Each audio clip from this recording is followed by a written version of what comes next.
What is going on, guys? We are back for another week of sports talk. We are Sports Moods. C. Moody, as always, here with D. Moody. And we're here to talk about some NBA, college basketball, a little bit of NFL, and WWE getting into the Elimination Chamber this Sunday. 2 Moodys, 1 Duty. Sports. We'll be right back.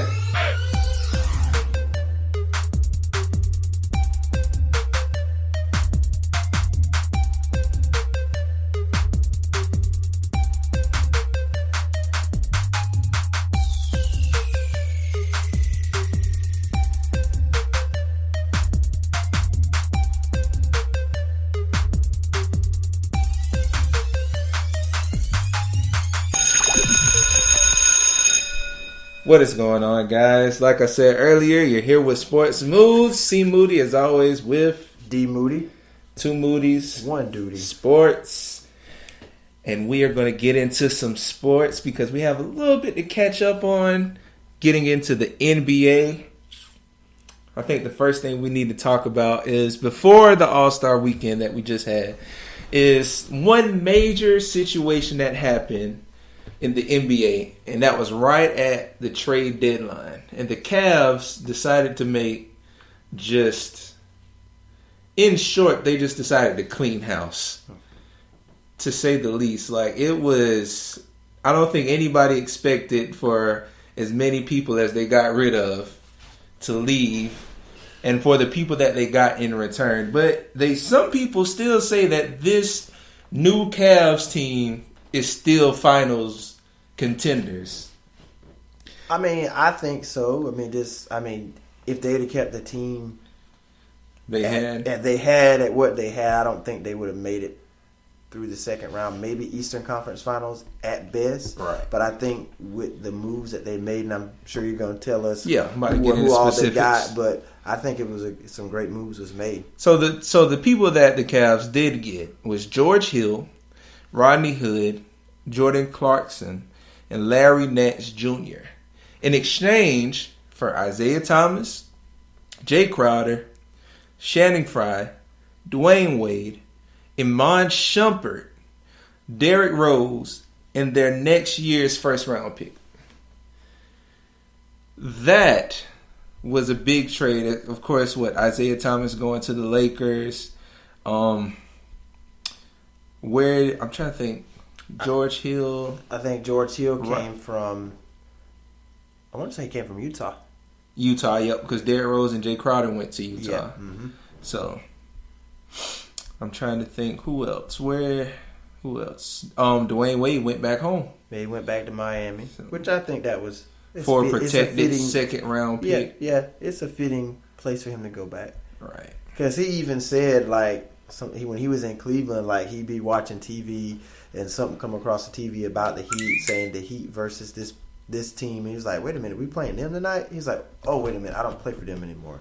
So I guess his body left Miami. Right. But his mind and everything else was still there. So here a review to make it sound a little bit more thorough than me trying to ramble out figures. Isaiah Thomas is now in the Lakers, as well as Channing Frye. Jordan Clarkson is now with the Cavaliers. Larry Nance Jr. is now with the Cavaliers. Jay Crowder is now on the Jazz, as well as Derrick Rose. Iman Shumpert and Joe Johnson are now at Sacramento at the Kings. George Hill is with the Cavs. Rodney Hood is with the Cavs. And Dwayne Wade, like we said, is home back with the Heat. So, what do you think of it? I mean, from what you've seen in the couple games that they've been together, they even have a blowout victory over the Celtics about a week or so ago. They haven't lost since the trade. That's something I want to say. Yeah, they're winning. They're winning with this new resurged youth team. I guess you would say youthful team, maybe. Mm-hmm. I think it's good for the long run. To say that this was like a immediate thing for this year's title win, I don't think so. I don't think so either. Yeah. But I think they could potentially go. Yeah. I think they're much better than Boston on paper right now. There are some whispers out there that Gordon Hayward could potentially be back for the end of the season. They're not really speaking on it right. as much, but I think right now the roster that Cleveland has, I think they're on paper. I'm not saying physically in a 7-game series playing every other night. I think what they got out of it versus what they had, they're the better team. Wow. What would you say? I mean, like I said, they did beat the Celtics recently. I just don't see them beating them in the playoffs. A series. I won't say 7. I don't even think it would go to 7 either way. Okay. Even if I'm wrong and the Cavaliers can pull it off, I don't think it's going to go to 7. But I don't see them beating the Celtics right now. Just Kyrie's and I feel bad to say that because, like, for the most part, I can't off the top of my head think of the whole Celtic squad, but I just feel like they're not ready for Boston right now. I mean, obviously, they still have to let it mesh together. And anytime something's new, you tend to have some beginner's luck, I would say, because teams haven't played against that format of you yet. Of what the new roster has, but I just think they have fresher legs. I mean, you look at Derrick Rose versus some of the young talent they have now. Dwayne Wade is kind of on the tail end of his career. Iman Shumpert, he really wasn't a major factor for Cleveland.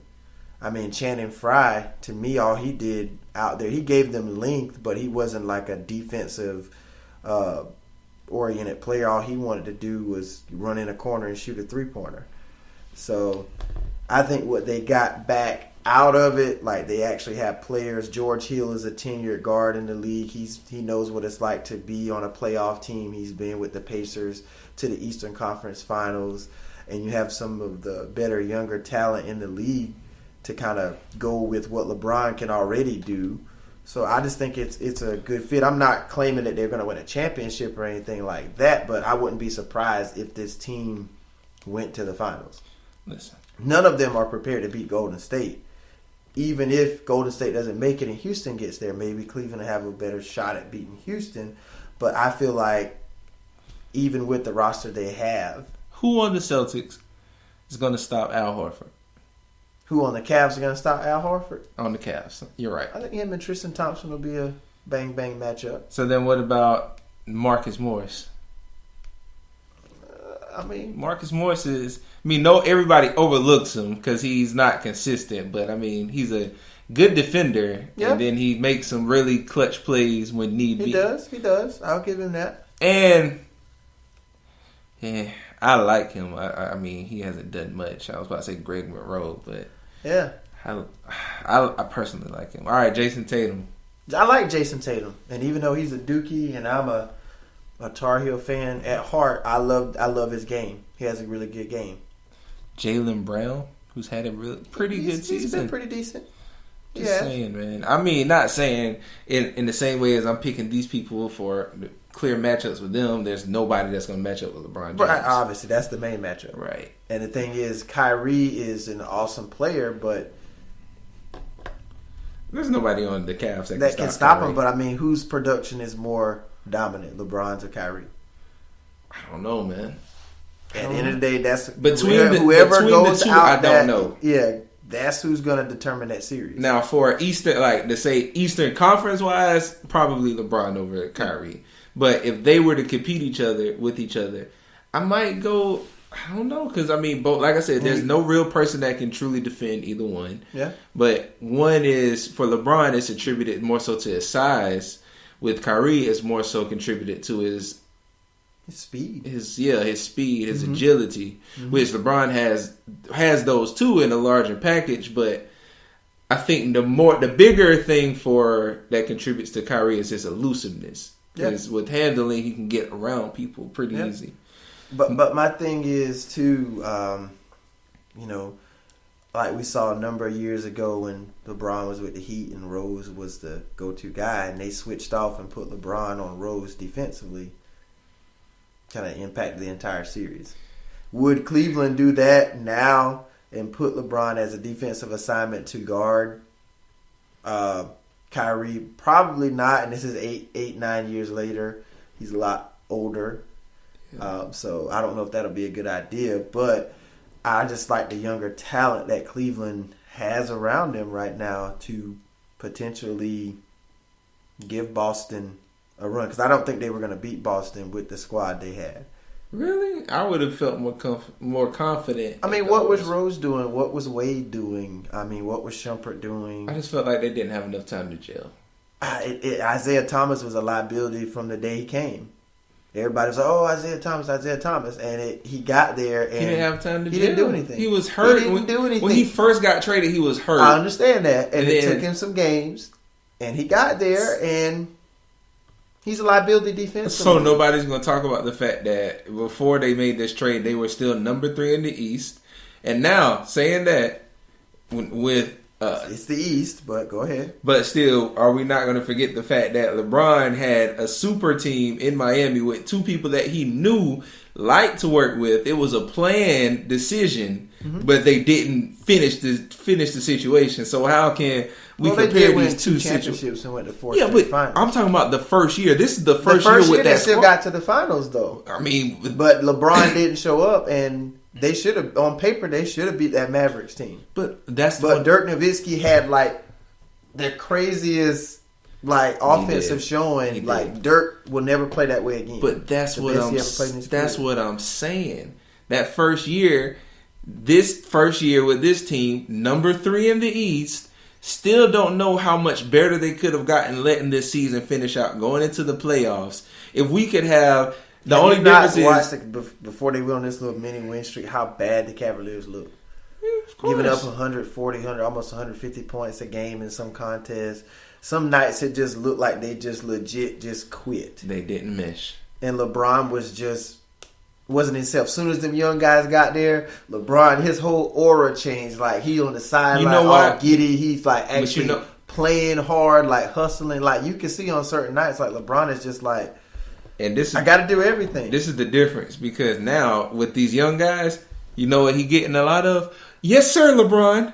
Yes, sir, LeBron. Let's do it, LeBron. But when it was Isaiah, somebody who already did it kind of by himself in the Celtics, I won't, not fully, because of course he had Marcus Smart, Avery Bradley, and still Marcus And on Morris. top of that, he had a coach in Brad Stevens. He's a true basketball coach, man. True basketball mind. Nothing against Tyronn Lue. Right. But if I were to choose a coach today to coach my franchise, I'm going to do Brad Stevens. Right. But that's what I'm saying. Between the 2, you had that guy, Isaiah Thomas, in and out veteran of Derrick Rose. You have the veteran Dwayne Wade, who probably was on the same page with LeBron. But you have, in there, at least from a mental standpoint, same level people.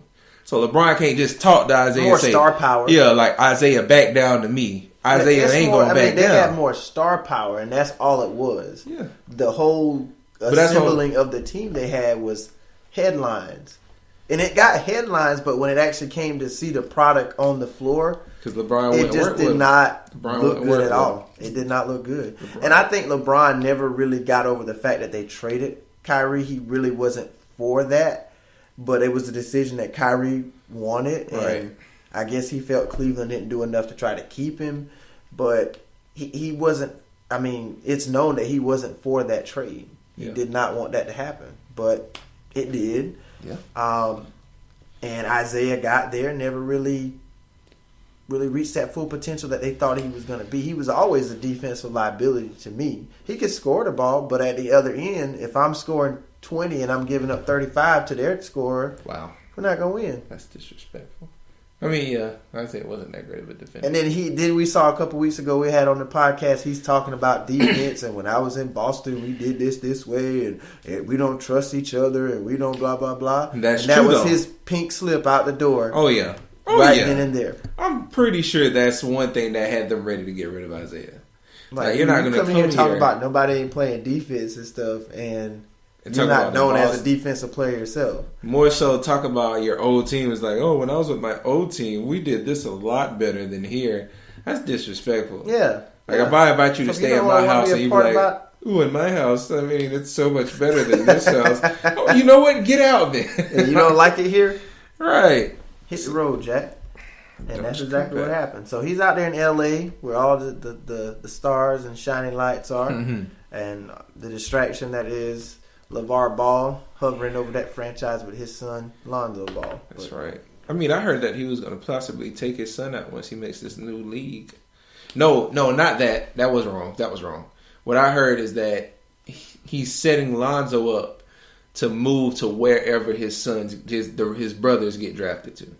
I don't even entertain anything that man has to say. He's just a headline snatcher, man. That's all he wants is the media. He wants the attention on him. Like, if I had a son in the NBA, it's not about me. It's about him. He's a proud father. He's a proud father, but I mean, he's really he overextends himself too much in the limelight of his children.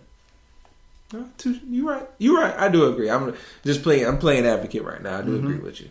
And I just feel like, sit back, chill, let your son develop to become the player that he wants to become. And I really feel like as Lonzo, he needs to put a stop to it and be like, hey, Dad, chill. Like, yeah, all the comments and stuff, just tone it down a little bit. You can talk, but just don't go to the extreme. I don't think he's going to do that, no. He probably ain't, though. No. So go ahead. Go ahead, man. Sorry. No, I'm done with the. I think it was a good trade for Cleveland. I think we'll see how it plays out, but I really think it sets them up for success. Right now, if you're in the Eastern Conference, I'm just going to go ahead and put the Eastern Conference on notice. You are playing for second place. Wow. To who? Either the Golden State. Oh, okay. Yeah, to the West. Yeah. To the West. You're playing for second place. The East is not going to win the championship this year, unless barring some kind of major injury of sorts or something, just outlandish happens. If Houston or Golden State gets to the finals, that's going to be a tough matchup. Now, I know Houston and James Harden really hasn't showed it much in the playoffs. A lot of people criticizes him that when he gets into the playoffs, he tends to his play tends to go down, but I think this year they're kind of motivated. They got Chris Paul, and he's motivated as well to try to win a chip. So, yeah, I feel like the East is playing for second right now. I would want Chris Paul to win, though. Yeah, I mean, because he's getting up there. He's one of those players. He's on that list of players that you're a great player. You do this and that well, but you haven't won that championship. You can do it. My favorite player, Steve Nash, did. Since he never got it, during his active tenure as a player. He became a part of the office background of... You want to win as a player. Of Golden State. Nah, you want to win as a player. It's nothing like doing that as a player. I mean, you could be a behind-the-scenes person, executive, and still win a championship, but it's not the same. I mean, you're in a suit and a tie, you're making decisions, and but you ain't out there physically. I feel like that ring is going to feel the same. It's still the same ring, but you didn't earn it. I bet you right now, if you'd ask Steve Nash, could you go back in your career, would you rather win a championship as a player or as an executive? He's probably going to say, I want to win as a player, because he's played on some really good teams. He should. But, I mean, you're a champion regardless of no matter what realm that you do it on. Right. I mean, we've seen people become players and win as players and then become executives or coaches or assistants or whatever and still win too. Right. So what are we going to move on to now? All-Star Weekend? Yeah, I think we might as well go ahead into the All-Star Weekend. I don't know what you watched. I watched what I thought was important. And that was Team LeBron versus Team Steph at Sunday's All-Star Game, the actual purpose. Which I did see who won the celebrity game, which was whatever team Quavo was on. Because that's all the highlights I only saw was of Quavo winning the MVP. Did you see when he blocked the little kid shot, though? Yeah. I was like, that is so messed up. I was like, come on, He said anything to win, man. Let him be great, man. No, man. Quavo. He's like, no, man. Quavo. But yeah, so Team LeBron, it actually was a good game. Team LeBron beat Team Steph 148 to 145. Mm-hmm. It felt like an exhibition game. Like, had offense, had defense. That was something that they talked about, commentary talked about, that you don't see that much in an All-Star game. And it was defense. Matter of fact, the last play of the game was a defensive stop. I mean, they always do that every All-Star game. They kind of lollygag around the first 3 quarters, and then the fourth quarter, it's like, okay, we need to play. We need to get the people. But no, it was like, of course, they still had a sense of urgency towards the end, but to me, it felt a little more balanced than all before. Like, it was. So you liked the whole concept of one player get to pick his team. I like that a little bit. To be kind of crossing the conferences together. I don't see anything wrong with that. I think that's actually pretty good. Because the NFL did something kind of similar to that a couple years ago when they had, I think it was Jerry Rice and Michael Irvin. Yeah, but that didn't go that well. Yeah, they had their own little team and they let them pick who they wanted instead of doing AFC, NFC. Right. So I guess you try to do different things to try to generate excitement around it. Exactly. But, Which, honestly, I feel like East versus West would have still been pretty good because you had DeMar DeRozan that showed up for Team West. Giannis Antetokounmpo showed up still. You did miss John Wall, so I think that was a major thing. Of course, they missed Kristaps Porzingis, Kevin Love. So you didn't have many All-Stars coming from the East. Of course, LeBron would have still had Kyrie. Would have still had Al Horford.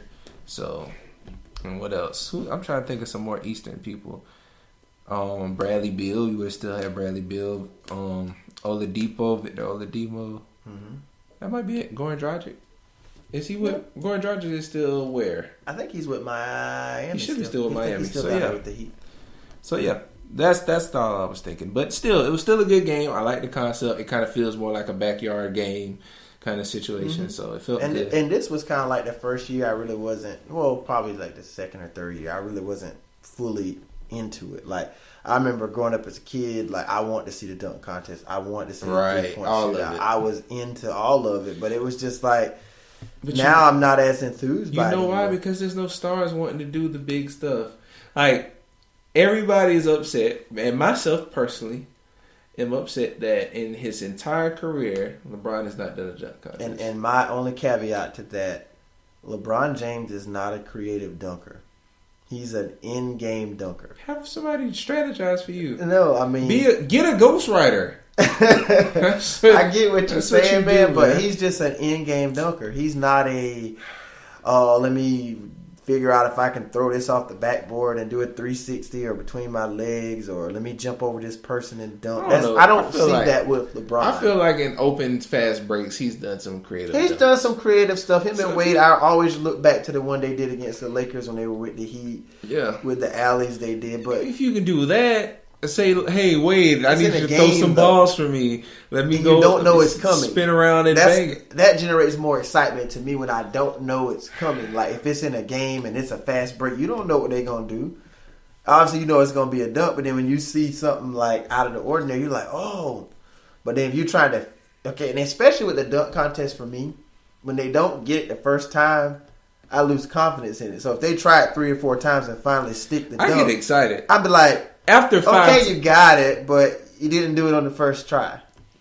That's just me. No. I give room for error, but it's just like I lose interest, and it's like, okay, man, you done tried this like 3 times. I think my interest just shifts. Like, if they miss the first time, I'm excited because I'm like, oh snap, that's about to be dope. They keep a little snippet of what they're trying to do. Yeah, they keep missing 3-4 times. Now I'm just interested in, okay, so is he gonna make it? Like, can he? I'll be like, man. Then once he makes it, I'll be like, yes, good for you. Like, but then it takes away, like, it's nothing like when they stick it the first time and it blows you away. You just like, dang, that was completed. Like, it's completed. It was surprise. Like you didn't struggle with it. You mastered what you was trying to do, and you did it the first. That's like me trying to come around the corner, surprise you with a cake, and I dropped the cake the first time. I'll be like, hold on, let me go get another. I got a second cake in the bag, I'm gonna go grab it, and then we're gonna try this again. Yeah, you're not surprised anymore, so you might still want the present, but yeah, I got you. Get what I'm saying. But then, did you want to hit on the winners of that? I don't even know who won any of those things. I know I think Booker. What's his name? Devin Booker. Won the 3-point shootout. He won? He hit 4 out of 5 of his money balls or something like that. Look at that. The money ball rack that they had. I think I heard someone mentioning that at work. And as far as the dunk contest, I really didn't even see anything with that. I didn't even watch that part of it. I understand. like I said, it's just for me. I'm just not as enthused by it as I used to be. But I mean, but you got to look at. We grew up in the era of Vince Carter, Tracy McGrady, Kobe Bryant, Right. Stevie Francis. I mean, Jason Richardson. If you want to throw him in there, Dwight Howard. And what's my little short dude? Don't count Dwight Howard. No, Nate. What was his name? Nate Robinson. Nate Robinson. Now, that was my boy. You know, it drew my attention. Like, I gotta watch this. Like, I'm into it, and even maybe Blake. That's so Blake. What? You can say Dwight Howard, but so Blake? I mean, well, maybe okay. Blake Griffin and so Dwight. Dwight created the. Oh, I don't have to touch the rim for it to be a dunk. Throw it through. Right. I just throw it. I'm still We've seen mad Blake that he do won dunks that. like that too, where he's in the air and he loses control and he just Who throws cares? it in the Because it's hoop. official now. It's law now. Dwight Howard done did it. But as far as like I said, the skills challenge, 3-point contest, dunk contest, on the Brooklyn Nets, Spencer Dinwiddie. I think I said his name right. Don't look at me. He captures that he wins the Taco Bell skills challenge. Devin Booker, like you said, he wins the 3-point contest. He outlasts Klay Thompson. So I'm glad that at least Klay was in part of the 3-point contest. Like, if you're a 3-point shooter, it should be Steph, Klay, James Harden, and I think they had Paul George in there. He didn't do good at all. Yeah. I did see some snippets of where he was just missing Paul George everything. isn't like I don't look at him as a thorough 3-point shooter. He's not someone that can just sit there and just do it. Like, he's one that, like how you said LeBron is the one that has to be in the spark of the moment to do it. I feel like that's Paul George with shooting. Mm-hmm. So, and then Donovan Mitchell, he beats Larry Nance Jr. in the end of it to win the dunk contest. Okay. So, and he's from the Utah Jazz, the rookie, Donovan Mitchell. Yep. So, that's kind of how the All-Star game went. And also, another thing that's speculating so much hype around the All-Star weekend. I'm just going to leave this here for you all, and you'll know exactly where I'm coming from with this. Just give us about 2 minutes of your time. And enjoy it, hope please. you guys enjoy.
I get it. It took me until hearing it and I heard the music in the background.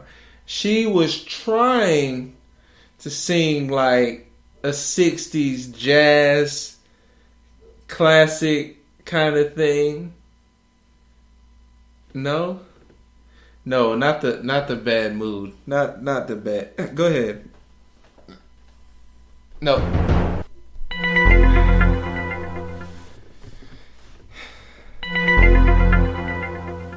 They put you in the back? Okay. I guess you're saying... Ladies and gentlemen, if you don't mind, we're going to have a moment of silence. No, man. For the national anthem, because Fergie just killed it.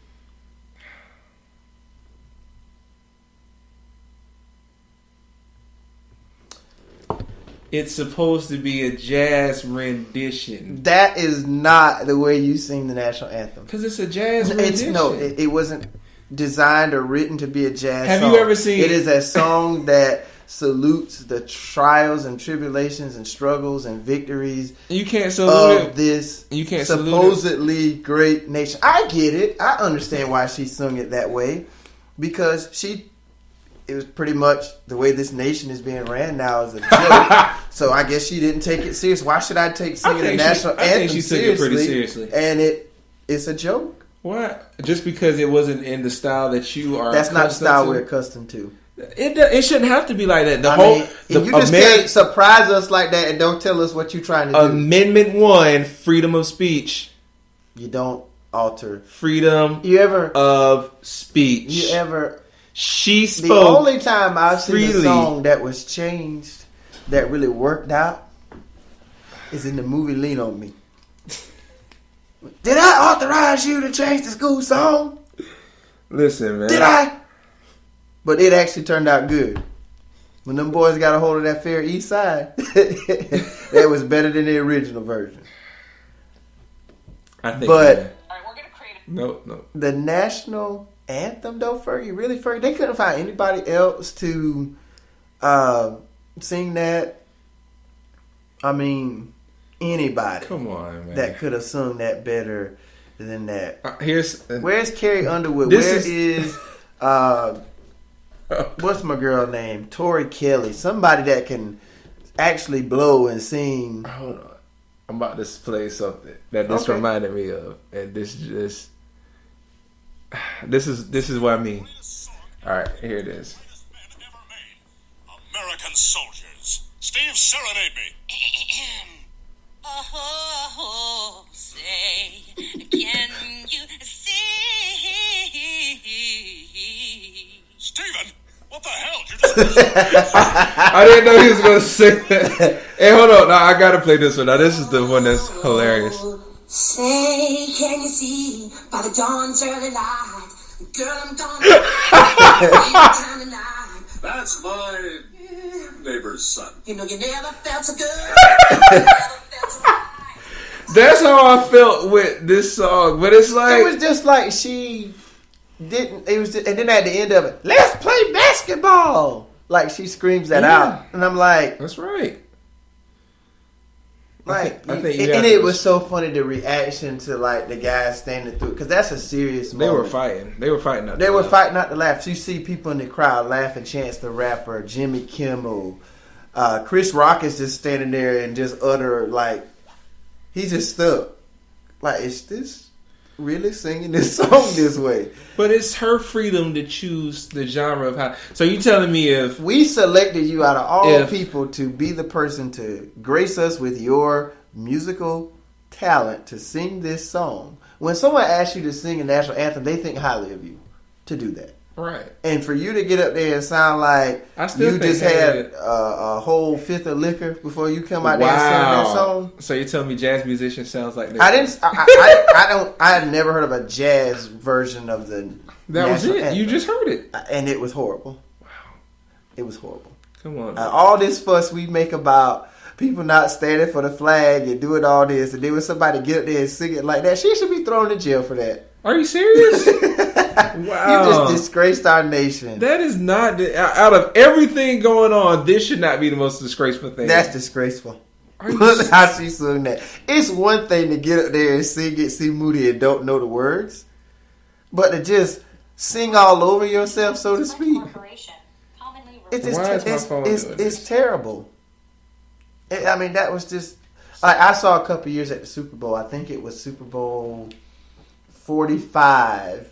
or so. Yeah. And if you guys could indulge me right quick, we had, don't get me wrong, it was Christina Aguilera, Super Bowl 45. All I'm saying. Sound beautiful singing the national anthem. But you know what she didn't do right with this? She forgot the words to the national anthem. To honor America, 5-time Grammy Award winner, Christina Aguilera.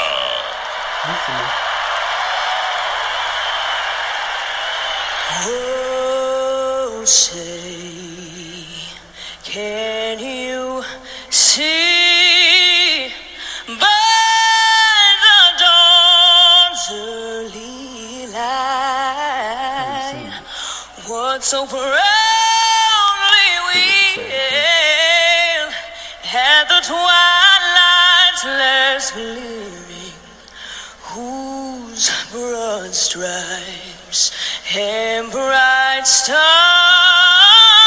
through the perilous fight. What so proudly we watched at the twilight's last gleaming. I don't even know the words. I know that don't sound And the right. rockets red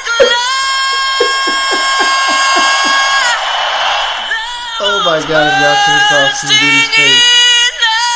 So she sounds good singing it, and tears are rolling down my face. She sounds good singing it, but she screwed the whole song up. Which is worse, Wow. knowing the words and doing it the way Fergie did it, or not even knowing the words? That's worse.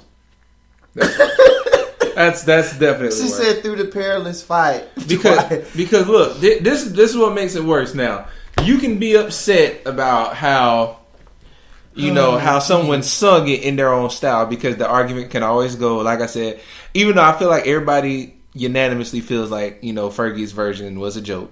Mm-hmm. And I guess I'm kind of playing the advocate and be like, maybe she just genuinely felt like she wanted to put her own style to it, being original. But that's creativity. But she knew the words, and like you said, when someone asks you to do it, they think highly of you. Mm-hmm. So also, for someone to think highly of you, they feel, if anything, you should know the words. Yeah. So that is worse. And that's most of the time what you start off trying to sing, just in case you get your big moment. Most people start off that at school or sing that in a school play or something, knowing that. At least, is it worse singing a song really bad and knowing the words, or singing it really good and not knowing the words?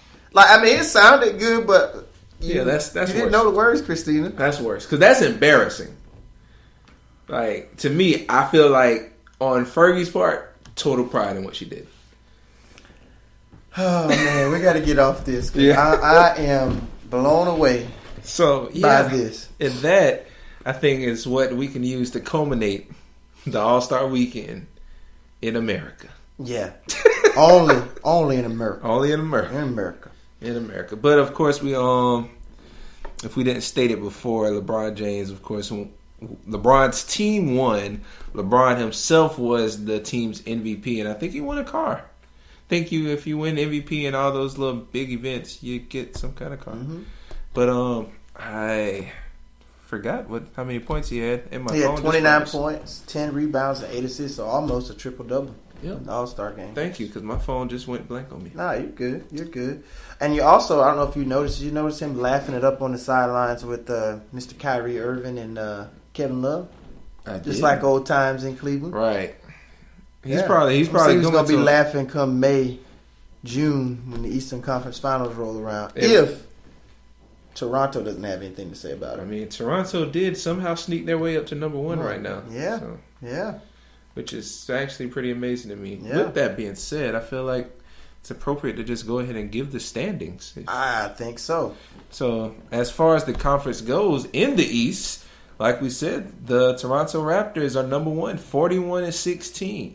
Number 2 is Boston Celtics at 40-19. Number 3, Cleveland, 34-22. So 6.5 games behind. Number 4 is still holding on, Washington, even without John Wall, 33-24. Number 5, Indiana Pacers, 33-25. Notice I finally said it without saying Indianapolis. That's good. I think that's. I mean, good job, Steve Moody. I knew eventually you was gonna do it. I tried, man. I tried. Good job, man. I'm proud of you. Number 6, Milwaukee Bucks. I'm so proud of you. Disrespectful. Number 6, Milwaukee Bucks, 32-25. Number 7, Philadelphia 76ers, 30-25. Number 8, Miami Heat at 30-28. On the west side, we have Houston at number 1 at 44-13, taking number 1 right before the All-Star weekend. Number 2, Golden State Warriors, 44-14. Number 3, San Antonio Spurs, 35-24. Number 4, Minnesota Timberwolves at 36-25. Number 5, Oklahoma City Thunder, 33-26. At number 6, Denver Nuggets at 32-26. Number 7, Portland Trail Blazers at 32-26 as well. And number 8, New Orleans Pelicans at 31-26. Now follow me here. All right. In a world, Okay. in the NBA, All right. what would the NBA be without an Eastern or Western Conference? Well, I just had to do that. My little movie. That actually sounded really good, dude. It did. Yeah, it really did. I love how they in a world. In the world. That was golden. I hope so. Maybe when I go back and listen to it, it sounds pretty good. But I just imagine an NBA that you called out East and Western Conference. Now they have been Commissioner. I always want to say David Stern, but it is now Adam Silver. I was going to say Roger Goodell. Yeah, he's going to say Roger Goodell. He's the only commissioner that's the commissioner I hear a lot. Hear about all the time. So that must mean you hear about him a lot. He ain't doing a good job. True. But they're proposing a potential 16-team format for the NBA playoffs where there's no conferences, just strictly seeding. So it doesn't matter if you're San Antonio, you could potentially play Philadelphia 76ers in the first round, or you could be the Golden State Warriors and play the Toronto Raptors in the first round. I mean, however the seedings may fall, but you would do 1 through 16, obviously your strongest, kind of like they do with March Madness, 1 versus 16, 2 versus 15, 3 versus 14, 4 versus 13, 5 versus 12, 6 and 11, 7 and 8. How would you feel if they were to do that? So you could potentially have 2 teams from the East side in the finals, or West versus East, or West versus West, and then you put them on, separate sides of the bracket and just kind of, go at it that way. All right, so different variables I'm thinking of right now. For one, just what I'm used to, it's just kind of an East and West thing that's always been the staple of sports in America, is that it's some East fighting West. Like I said, with NBA, and then you have NFC, AFC, which is kind of it's not really in that format, but it gives that separation between major things. Which, now that I think about it, I guess maybe would it be turning into that, like NFC, AFC kind of situation in the NBA? I mean, I don't know how they would do it. I mean, because at this point, there would be no Eastern or Western. You wouldn't be a conference championship and win. Right. And then also, how would you rank the teams? Would there still be divisions? Would they still be? That's what I'm saying. Yeah, so maybe they should do it like that. How would they do that? Because how would you know unless they have a committee to decide, or do they just do it based off record alone, the top 16 records? Because of course, and you field it that way. So I don't know how they would do that. As far as now that I can think of course, our 3 major sports are basketball, football, and baseball. With football, like I say, you have NFC, AFC. Baseball, you have American League and National League. Yeah, National League. I was about to say ALC. Even in hockey, you still got conferences, East and West. So hockey and basketball are the only 2 things that go by East and West, really. Mm-hmm. Okay. So, but the only thing I kind of like the idea for creativity, because you think about the West is more loaded than the East. That's true. And it's kind of like the seesaw's kind of leaning more toward one side. And even just in the course, if you look back over the course of probably the last 10 or 15, 16, 17, 18 years, it's West. Because you had the Lakers with their 3-peat.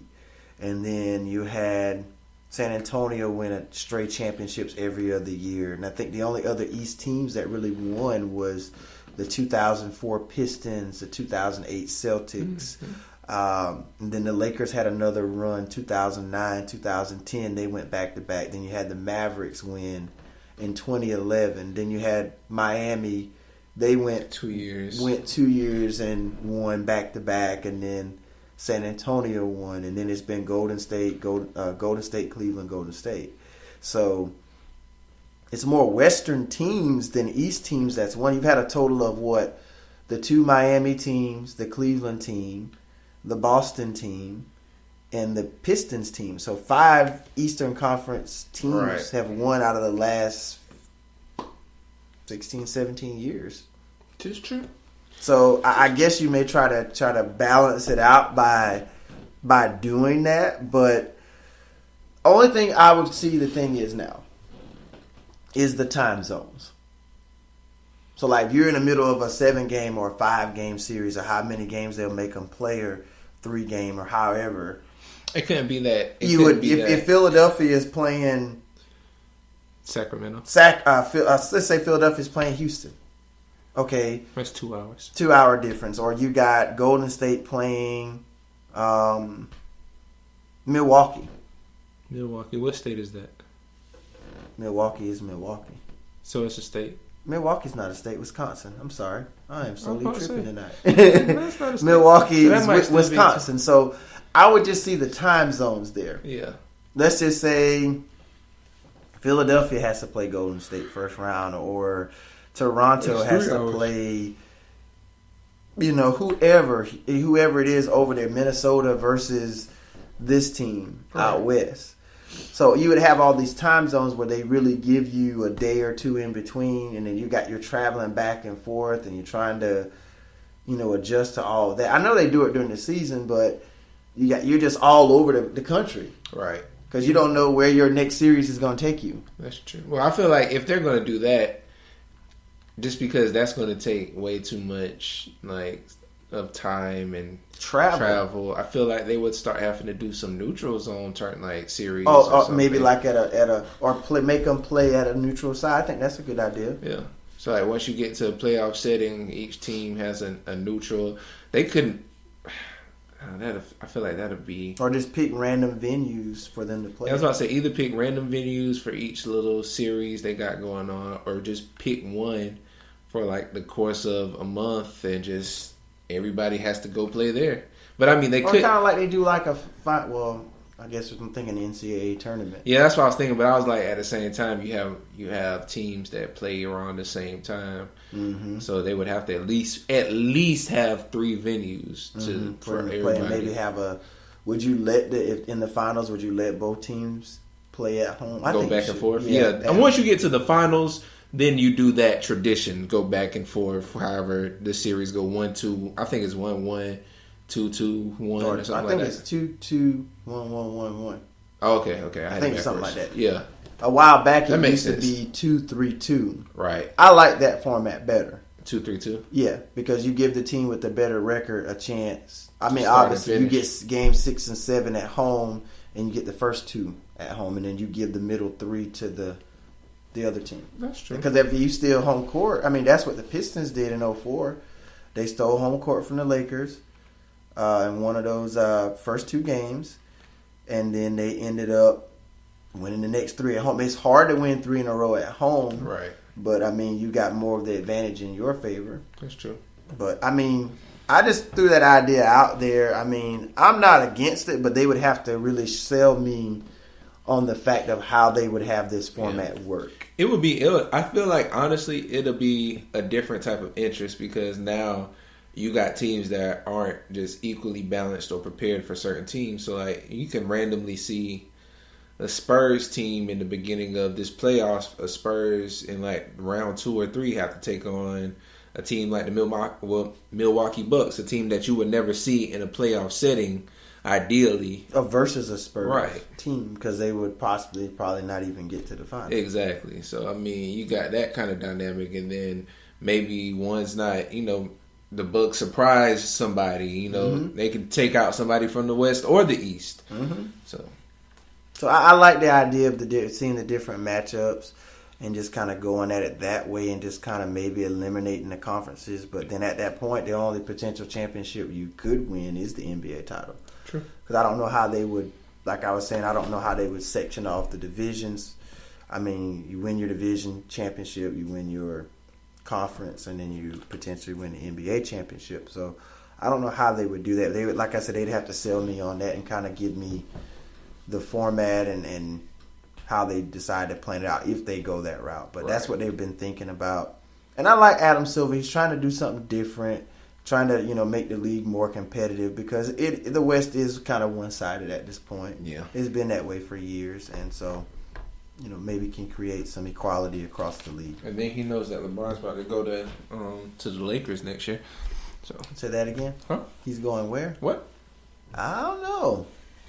This pretty young team he got now, they may have a way to convince him to stay. He's leaving. So he's basically they're in a win now type thing. No, that's why they got the young bucks. It's like, they try to rebuild. Let's go ahead and start this planning now because LeBron has already told everybody. Like LeBron talked to Isaiah, Dwayne. He's like, Dwayne, man, I don't want you to stay here.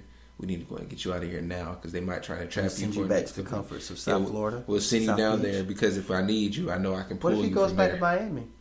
I don't think he's going back to Miami. Go back to Miami. I don't think so.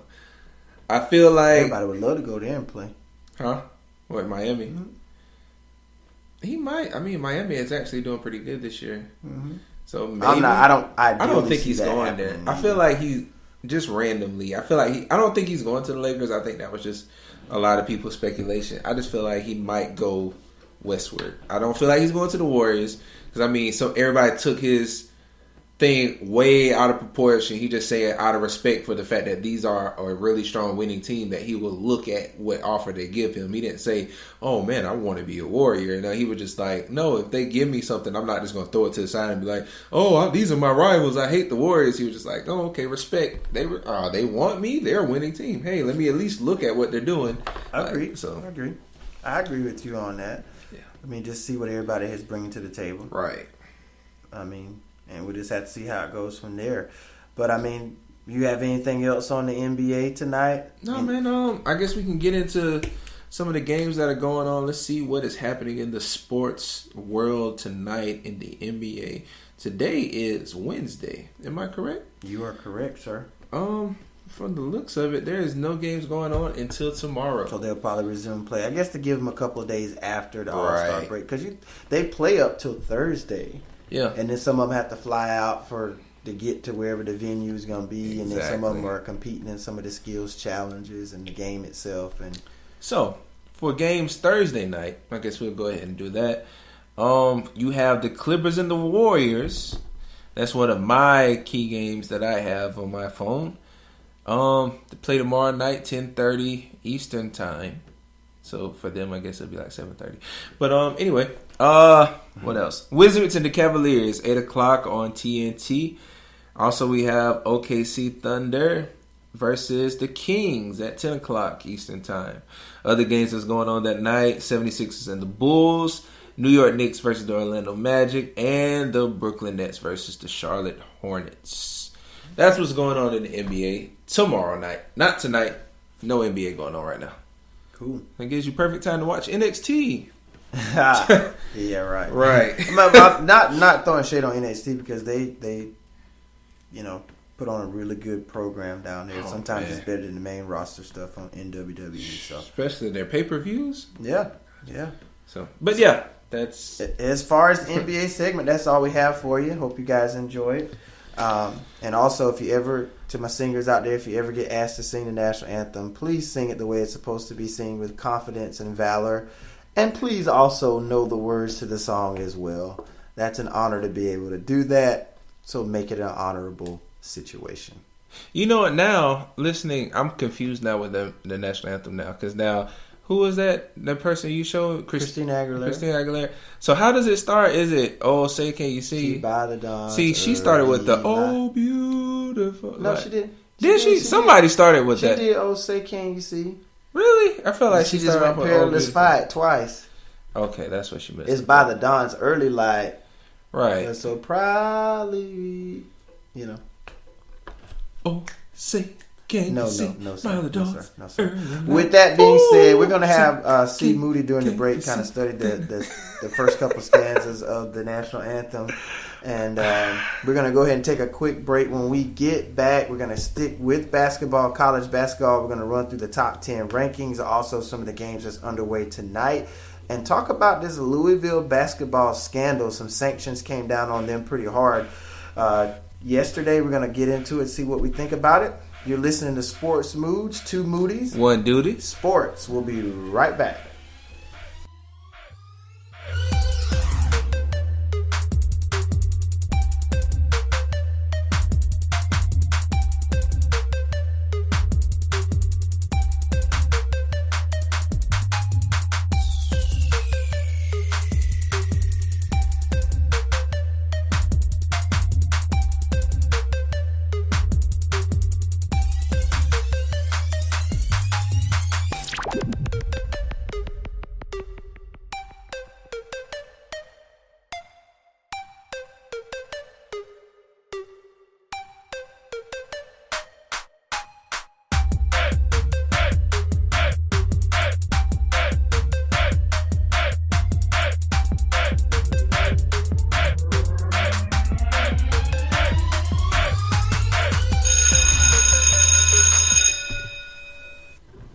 Welcome back, ladies and gentlemen, boys and girls, children of all ages.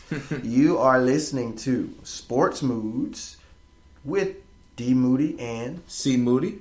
2 Moodys, 1 duty. Sports.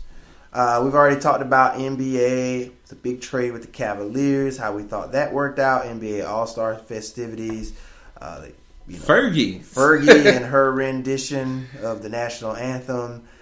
We ran down the Eastern and Western Conference standings, and we also talked about an NBA without an East and Western Conference and a potential 16-team format playoff by seeding. Yeah. So we kind of imagine a world what that would be like with that. But now we're going to shift gears, staying with basketball, but just at the collegiate level right now.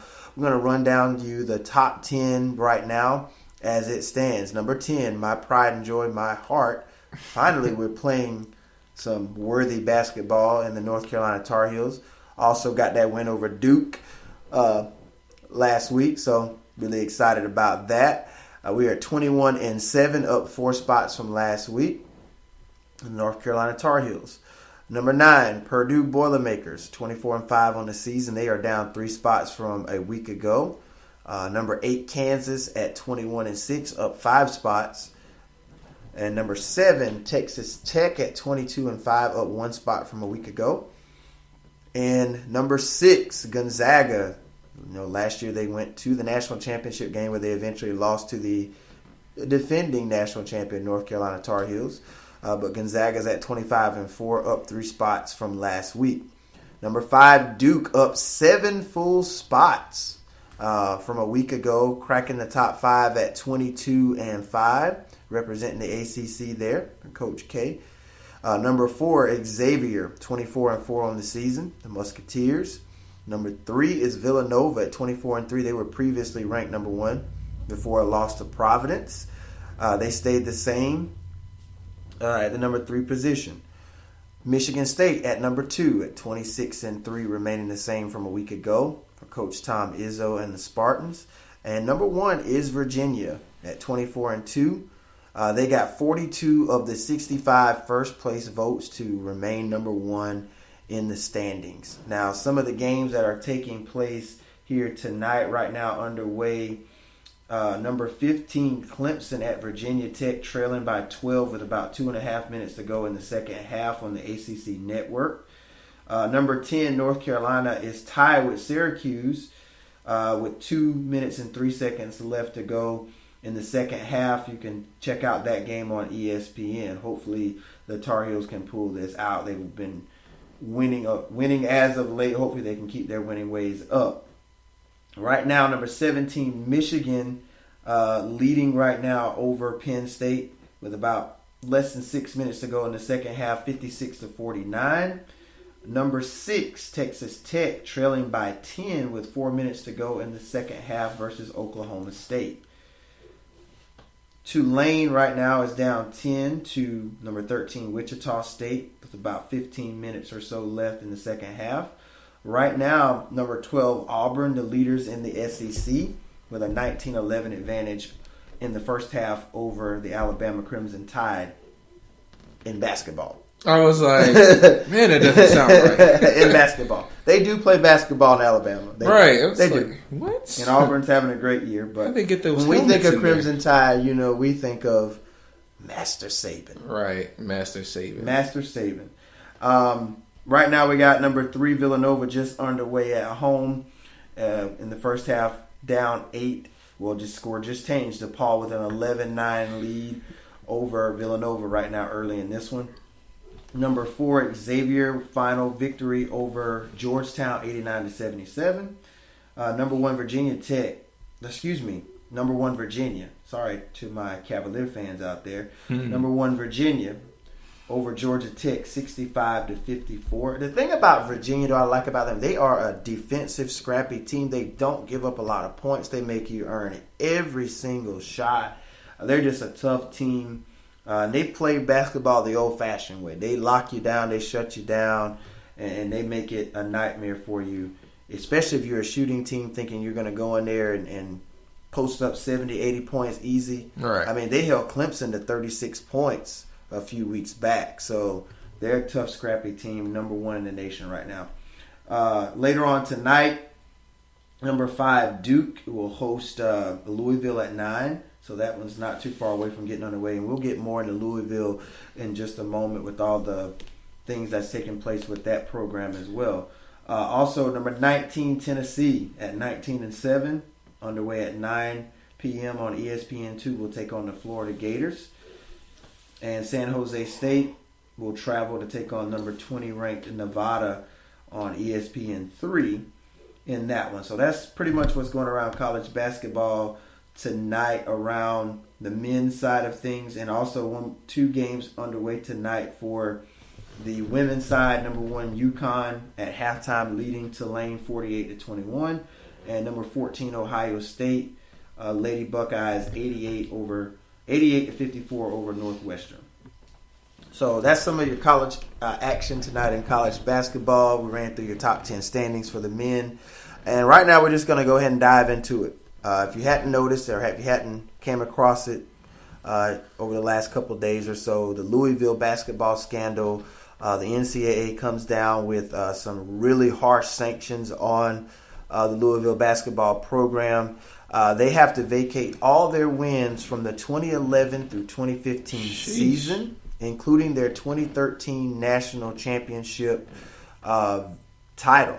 Also, the reason for all of this is that staffer Andre McGee and allegedly hired dancers and strippers to have sex with prospective recruits from the years of 2010 to 2014. Wow. Now, former head coach of the Louisville Cardinal, revered around college basketball, is probably one of the best to do it everywhere he's been. He's had success. Rick Pitino at Providence, at Kentucky, also won a national championship there in the 90s. And then he brought a national championship to Louisville as well in 2013 that's now vacated.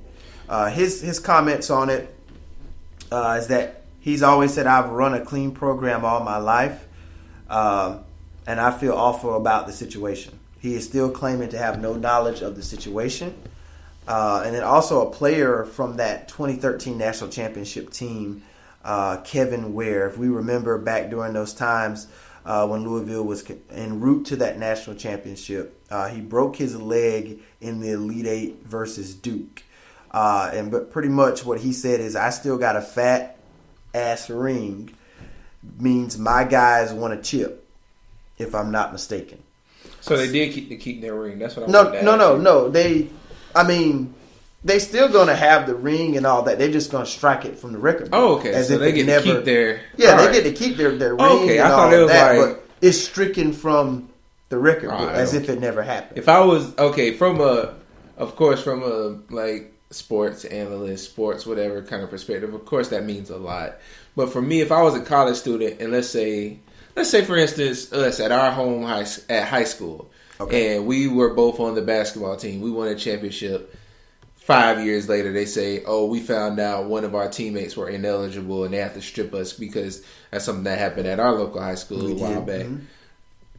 As long as I still got this ring on my finger, I could care less. Exactly. That still doesn't erase the fact what we did and what we accomplished. Exactly. And my thing is, I'm gonna go into it my viewpoint of it, but also too, Louisville, all the revenue they made from the conference tournaments and winning the championship and all the endorsing, they have to relinquish all that is taken away from them from the school. Now Louisville, in a sense, like today at work, I was kind of talking to one of my co-workers about it. But Louisville also did a self-imposed sanction on themselves last year, just banning their university from going to the NCAA tournament. Despite how successful that season was, they went I think they finished the year out 24-5, which was an eligible, bid to go to the tournament, and probably would have got a good seed in the tournament too with that record. But just because they did a self-imposed sanction on themselves, one of my coworkers was like, maybe that kind of, admitted guilt.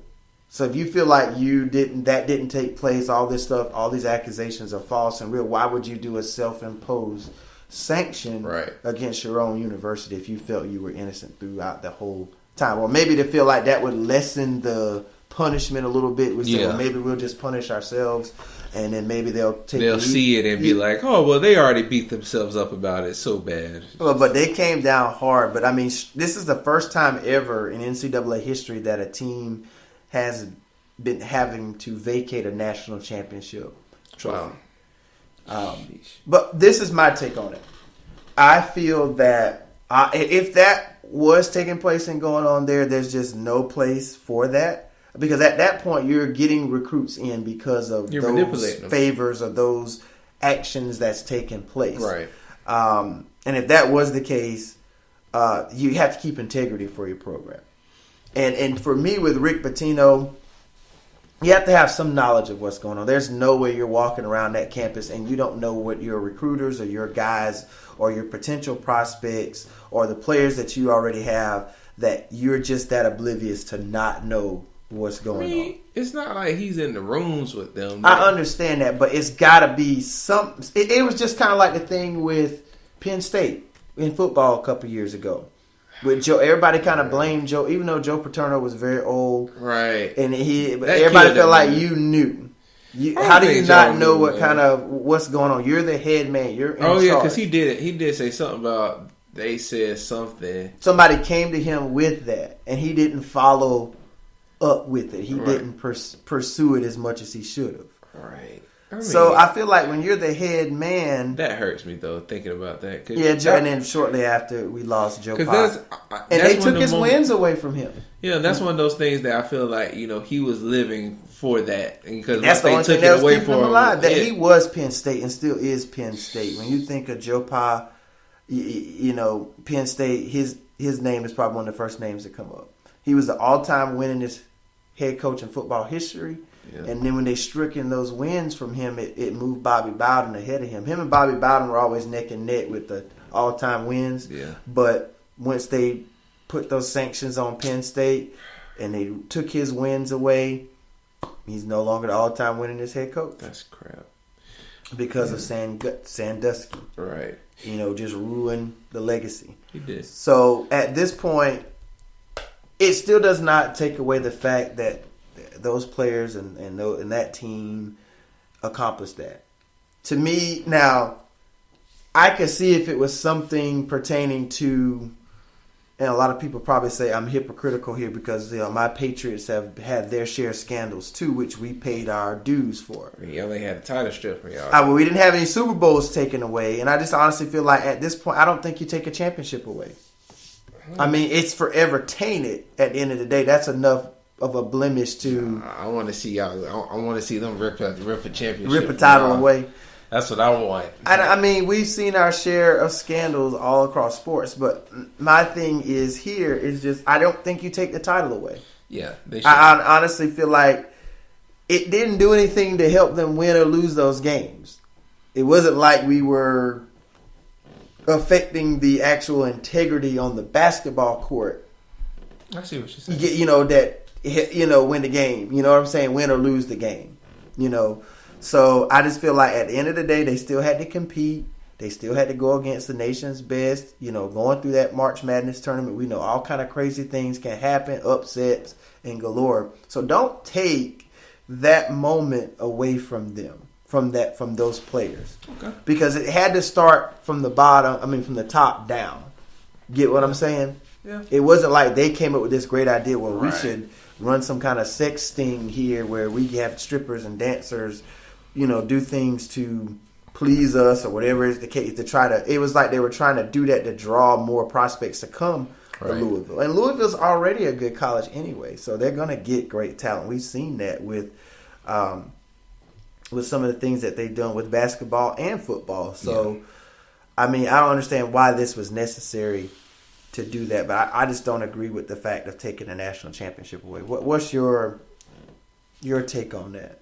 I agree. I don't think they should have done that. Like I said, it was like 3 or something years ago from that, and for them to come back and do it now is to. But there was an investigation going on. They had to so get all it was the technically facts like just a consistent investigation. So okay, I guess if it was like a non-closed investigation, whatever. But still, I don't know, because I mean. Like you said, it didn't mess with the integrity of the game, but the teams might not have been the teams that they were if they weren't persuaded by women to come to that university. So who's to say what that team setup would have been if those kids didn't have that kind of influence? Because somebody could have been like, hey, I want to go to Duke or USC, but then I get this one coach and be like, hey, not only if you come to us, you'll be on a good team. We got some extra stuff for you too. That's something I'm not going to get from nobody else is pitching me that. So now it's like, man, I might want to go and get with this. Like now it's swaying me to something that I might have initially didn't want. So I challenge you we're talking about young college kids here though. But I mean, most of the time, even when they're not persuaded with that, or that's going to happen when they get to that university. I mean, especially if the popularity's there, man, the women going to be gunning for you. But it's different between women gunning for you and women paid for you. Touche.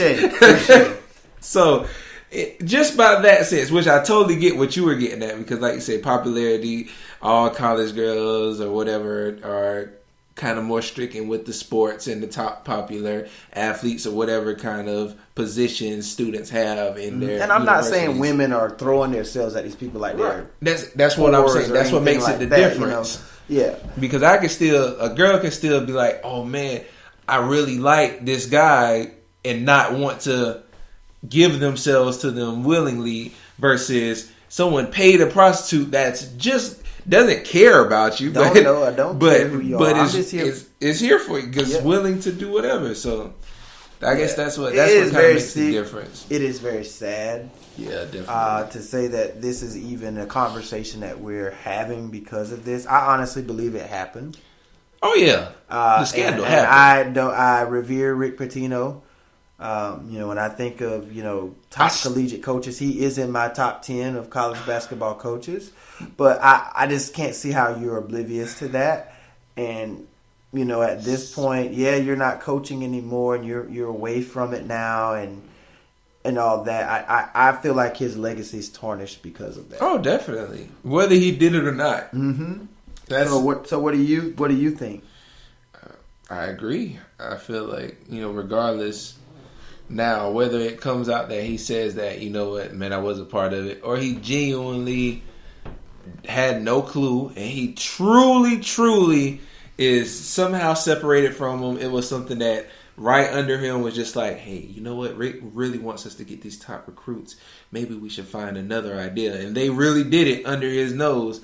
But until they either somehow relinquish this take away, the strip away of the stats, because it's not like there's like giving it to another school. It's just like now this is just an omitted championship now because of it, because of the scandal. So if they never give that back, then he's always going to be scarred by that. They're not going to give it back. That's what I'm saying. Yep. So it's like, unless like for whatever reason they just feel like, you know what, it wasn't you, it was these people under you that made it bad. Maybe we'll keep your record unscathed. Mm-hmm. Now, it still hurt the school, which seems a little bit too technical to try to fill that up, but that's the only way I can see him not having that on his career. I understand. His tenure, so. And I think USC went through something kind of, similar with Pete Carroll, but I don't think they took away the Did they take away the championships? With Reggie Bush and Matt Leinart and all those, I know they were. I think they did. They were going through like some things, and the NCAA began an investigation back in April 2006 of the USC Trojan, which would last 4 years and end with crushing sanctions. So I don't think did they take away the title? Yep. USC has their championship stripped by the BCS. So the football championships went away. The 2004 national championship. And in that year, that was 2003. They finished in a tie with LSU because there was a shared national championship. And then I think 2004 they won it. They were the claim as the undisputed champion. Yeah, because it says June 2011, the BCS officially strips USC of its 2005 national championship. Mm-hmm. Yeah. So, I mean, we've seen this happen before, but never, in college basketball. And then they even took the Heisman Trophy from Reggie Bush, right? Yep. As far as I know, I can't confirm it says or deny right here that. Where did it have it at? That right here in September 15, 2010, Bush released a statement that he would return his 2005 Heisman Trophy. And that was shortly right after Carroll left and went to Seattle and went on to do bigger things and win the Super Bowl. But so now he don't even care about that. I mean, and then he also won a Super Bowl, but then also will be remembered for the most dumbest play ever in Super Bowl history too. But that's a story for another day. But thank you, Pete Carroll, because you finally gave the Patriots a Super Bowl. Even though he used to be the Patriots head coach years ago, so he finally won a Super Bowl for the Patriots, literally. So thank you. But that's just some of the things going on around the Louisville basketball program. So a lot of the players on that team definitely not pleased with the decision that their national title is stripped away. But as long as I still got my ring and it's there, I was there when it took place, and I was there to celebrate the victory. That's all that matters to me. We won it. It's a sad situation that it has to. But the NCAA had to do something about it. You just cannot allow something like that to just continue on like that, and you had to really come down hard on the punishment. So that's what's going on with college basketball. So we just ran through the top 10 standings. We went through some of the games that's taking place tonight. A lot of them are coming down to the wire here. Let's just take another look at it just to see if anything changed. So right now we are looking at number 17, Michigan, right now with about 49 seconds to go in the second half, leading Penn State 65-59. Wichita State by 11 over Tulane in the second half. You got Auburn and Alabama going at it in the first half. Duke and Louisville is now underway, 10-6 right now from Cameron Indoor Stadium on ESPN. If you guys want to flip there and turn there and look at that. Tennessee and Florida is underway, 6-0 lead for Tennessee on ESPN2. Xavier with the win over Georgetown. Virginia with the victory over Georgia Tech. Virginia Tech with the win over number 15 Clemson at home. So Clemson loses on the road. North Carolina survives Syracuse 78-74. Unranked Oklahoma State defeats Texas Tech, number 6 Texas Tech, 79-71. So that's what's going down tonight in college basketball on the men's side. We're getting ready to close this portion of it out. We're going to come back really quick and hit on some stuff with some NFL news. And then we're going to get ready to talk about some WWE action with Monday Night Raw and Tuesday Night SmackDown Live. We're going to get ready for the Elimination Chamber this Sunday. Give you guys our picks of who we think will win the Chamber match. This is Sports Moods. 2 Moodys. 1 Duty. Sports. We will be right back. Stay tuned.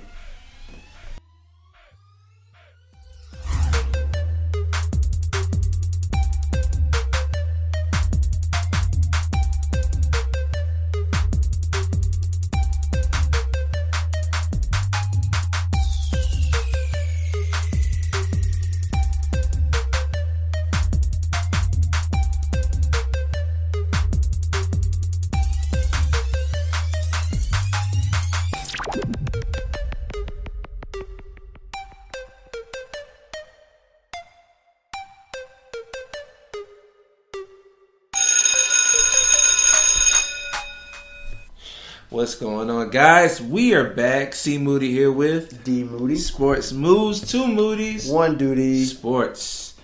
Now, we have conquered everything in the basketball world, from the NBA, college basketball, as we get ready for March Madness around the corner.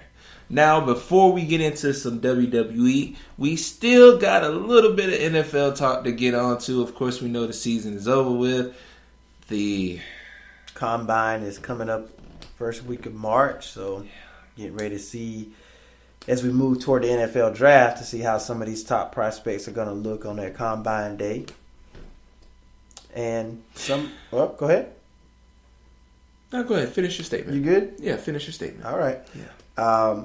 So as I would say, we're just moving toward the NFL draft.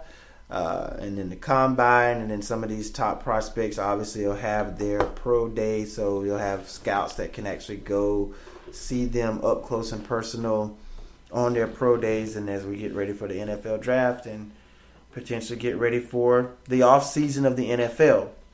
But we did have some things take place. One of them I'm going to hit at, and I'm going to let C Moody hit at the other side of it. Now, staying with the Patriots here, I know you guys say, why are we talking about the Patriots? You know, I'm a Patriots fan, so anytime there's some intriguing news about my franchise, my team, my pride and joy, I want to discuss it. It's our sports podcast. If you don't like it, you can kind of fast forward through it. But this week, I thought it was pretty interesting that Devin McCourty came out and says that we all knew that Malcolm was not going to start on Super Bowl Sunday. So, I want to know from C. Moody, and I'm going to give him my opinion. Okay. Do you believe that statement? Well, didn't he get into some situation before the Super Bowl? Like, I felt like allegedly, they said. I still don't know what really happened or didn't happen. But I mean, so that makes it possible. Like, you know, it could have been like, you know what, hey, we're not playing this with you. Like, maybe, for all we know, Malcolm Butler could have been this arrogant person who's like, hey, ain't nobody better than me. Y'all gotta have me. So, I mean, what y'all gonna do about it? And it don't matter what kind of corporation you are, even if it's sports, and he's not Tom Brady. Tom Brady might have could have said that and got away with it. But you're Malcolm Butler. If he did, this is all alleged, of course, they'd be like, you know what, we don't need you specifically. And he could have been replaced, like we saw Sunday at that Sunday, because that's been like almost a month, almost a month. But that's my only take on it. I feel like, you know, I believe him. All in all, I believe that they did plan for Malcolm Butler, because I mean, now if they're lying, you know, it's just adding more crap on them, because like, if they were to admit that, it'd be like, oh, yeah, it was a last-minute decision. I'm like, well, why did you do it? Now you see it's a bad mistake. And then that just adds on to whatever else, because now the backlash is going to be like, you probably needed Malcolm Butler, which I don't think they did. I think they would have lost in that department regardless of who it was. So I kind of feel the same. I just feel like Malcolm Butler playing almost 98% of the snaps all season.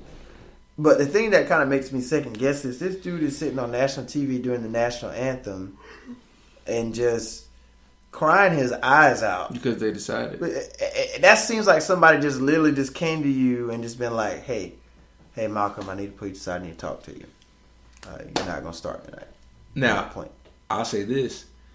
Just because they said that they knew that they weren't having Malcolm doesn't Butler, mean he knew. Doesn't mean that they told him before. True. So they probably had already planned it. It was like, yeah, well, we got to let them know sooner or later. And it just. But happened. I just feel like the thoroughness of Bill Belichick, and he's just up front and just the arrogant person that he is. Just being who he is and just knowing how his methods of doing things is, his zero tolerance for anything. I just honestly, I don't think he would wait that long to tell him. He probably wouldn't. But if he had told his understudies or whoever else staff to do it, they might not have wanted to just tell him immediately.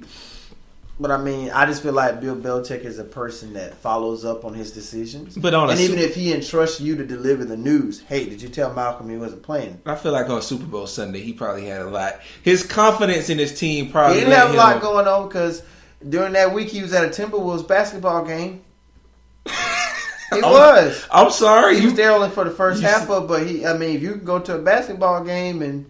He probably needed it. Bill Belichick doesn't look like somebody that goes to basketball games on purpose. He goes to Celtics games sometimes. That's what I'm saying. So it's probably one of them situations where they're like, Coach, you need to do something to take your mind off of football. Let's go to this game, okay? He's Bill Belichick. His mind is football. It's like I don't want to go here. It's just. But he was at a game. He's looking at Jimmy Butler like, throw the ball, Jimmy. Throw it. You need a first down to get it in. But my thing is. I don't know what C. Moody has going on over there. But I'm sorry. But my thing is, I just feel like it shouldn't have been that. If he did something, obviously, regardless of whether, I feel like I'm the same way. If it's Super Bowl or whether it's week 2 of the season, whatever it is you did that requires you to get some type of accountability for it, yeah. Gotta go. But we still don't know to this day, even though Malcolm Butler released statements and was like, I didn't do it. All the accusations are false. I did not do this or did that. Right. And even Tom Brady sent out an Instagram, post to him. It's like he support Malcolm and he still loves Malcolm. Yeah. I mean, this is a guy who was a Super Bowl hero just a few years ago. With Pete Carroll decided to let Russell Wilson throw that ball, and it was picked off by Butler to pretty much secure the Super Bowl. Yeah. And money, man. He's won 2 championships with them. I'm not saying he's a shutdown, No, all pro. Like, I'm just saying, how could he have impacted that game? Like I said, I feel like the Eagles, whether he played or not, they would still have success throwing the ball against the Patriots because we don't have lockdown, shutdown corners and safeties that's just gonna take that away. If anything, I feel like the rookie that they put in place of him probably did better than what I would have expected. Yeah, I mean, because Rose still had a couple of okay game. Had pretty good coverage for the most part, of course. He didn't play bad, but I'm just saying, what difference could Butler have made if he'd? I mean, obviously he's played 98% of the snaps this year. Yeah, but I just felt like, that's got to be devastating to somebody, given the fact that I hand delivered you a Super Bowl, man. Yep. Like, without me, you wouldn't have the most Super Bowls in history because you would only have 4 right now. Because I solidified the 4th title for you with that interception. And then we did have to come back from Atlanta and have the greatest comeback in Super Bowl history to beat the Falcons. Thank you. We ain't getting into that tonight, C. Moody. But imagine it. Would Tom Brady still be at 5 Super Bowls now? Would he be, instead of 5-3, could he be 4-4 if Butler doesn't intercept that ball? I'll give him the Atlanta Super Bowl. Came back and won that one. But that Seattle Super Bowl, if Seattle runs that ball, they win the Super Bowl. Definitely. And we could be sitting here talking about Tom Brady at 4-4 instead of 5-3. Malcolm Butler is a big part of Tom Brady's and Bill Belichick's history. 1 year. Regardless, that 1 year that changes the entire conversation. But see, that's if they're 4-4 and then versus 5-3. No, I don't see. At that point, that would have been 3 straight Super Bowls the Patriots have lost. The Patriots would have been 3-3 in Super Bowls if they lose that Super Bowl to Seattle. I don't see Malcolm Butler as that important. But he intercepts that ball and wins you a Super Bowl. Belichick could have put anybody in that position. But anybody can't make that play. You got to have instinct. You got to, to do that in a pressure situation like that. Who's thinking they're passing the ball? That was impulse. That wasn't instinct. Some people have better instincts than others. That wasn't instinct. It was impulse. Belichick probably was like, it had to be his instinct. But they did that move. But they did that play earlier in that game, so it was like it was a recognized play. So it wasn't like it was. So anybody could have made that play. Is what you're saying in that situation. But who? Not saying that, because I mean that play actually works like a lot, and I feel like that was.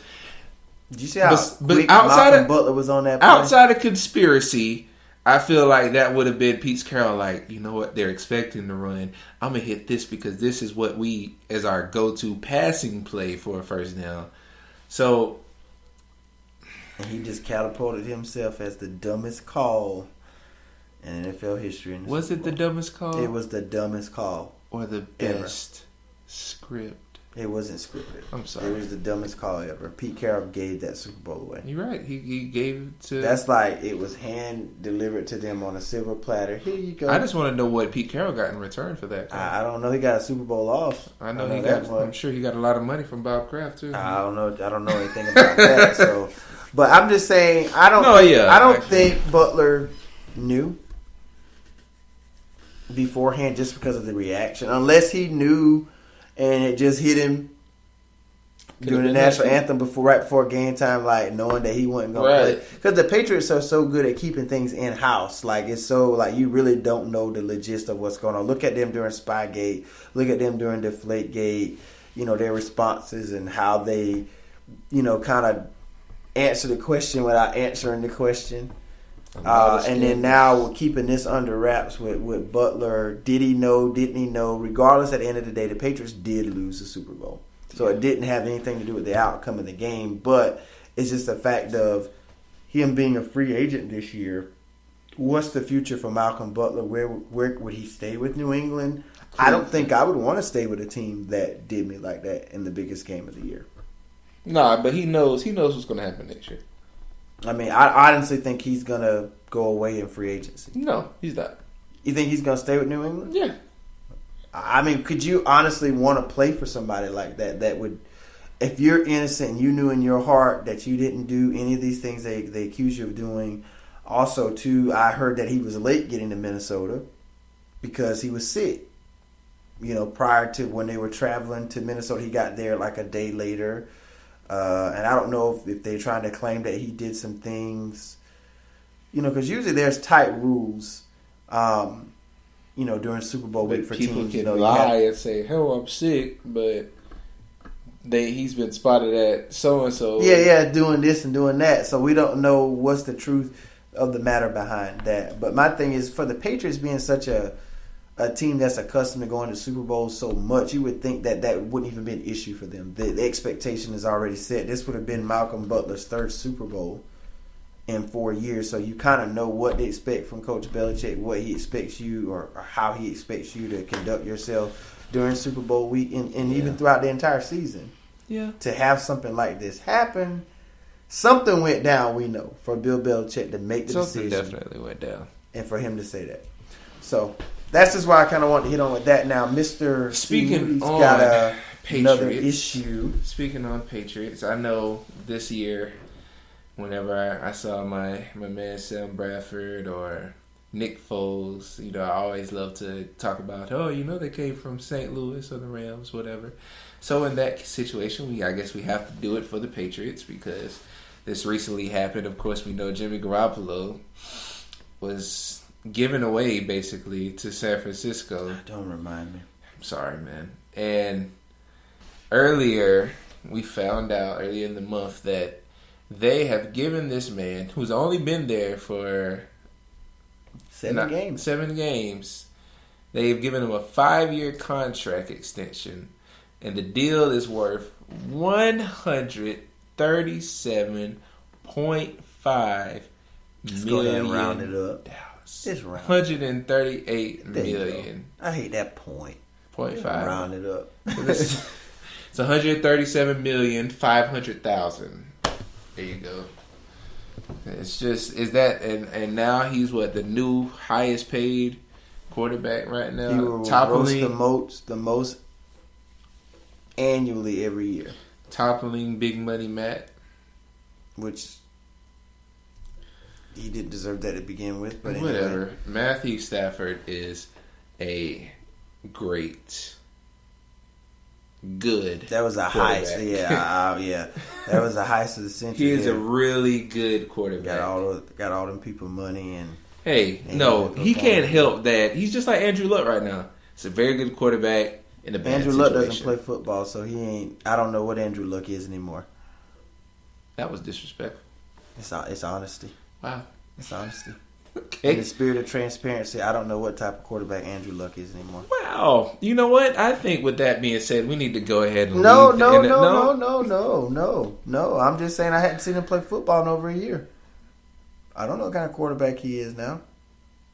But to Jimmy Garoppolo, well-deserved on that deal, man. Congratulations coming from that Bill Belichick tree of life.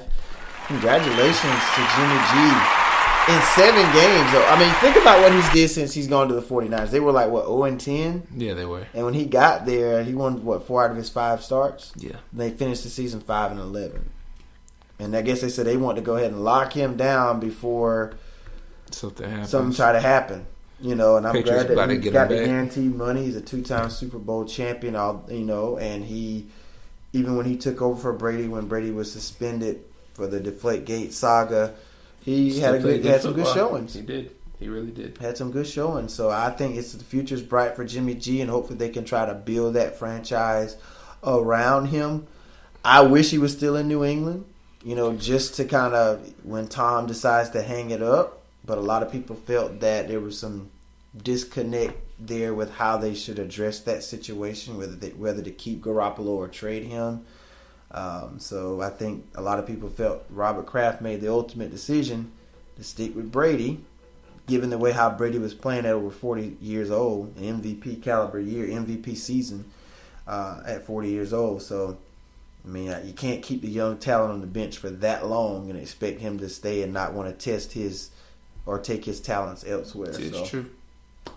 But that's just kind of what I want to hit on at the NFL. We do know the Combine is right around the corner as we get ready to head toward draft season and everything else that takes place before we get back around to the National Football League season. Preseason's in August, so we still got a long ways to go, just a few weeks removed from the Super Bowl. The Eagles are Super Bowl champions, and they get to celebrate it until next year, until someone else wins it. Fly. Like the New England Patriots. Fly. Eagles fly.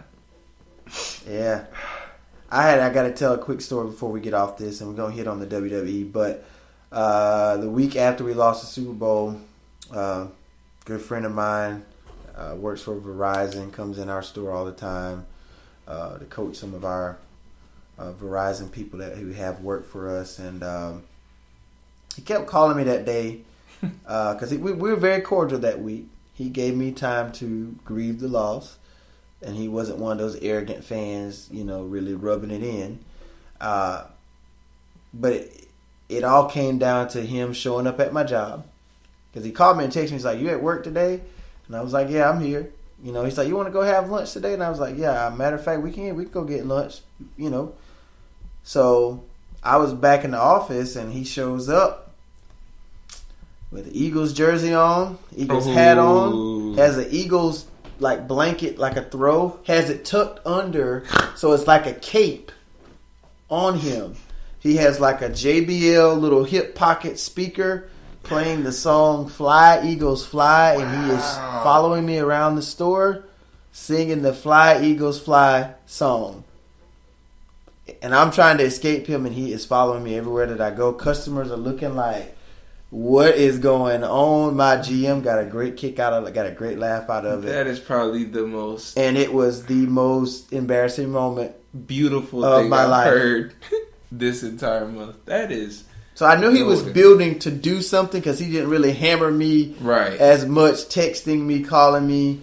or sending memes or anything. He just kind of laid low all that week, and all week long he always was asking me what time you work on what day, trying to pinpoint his moment when he was going to come in and do it. And he came in, and I saw him coming toward me, and he turned the song on, had his phone in his hand, had a little JBL speaker clip to him, playing Fly Eagles Fly, and he's going around me like this, like an eagle singing the song.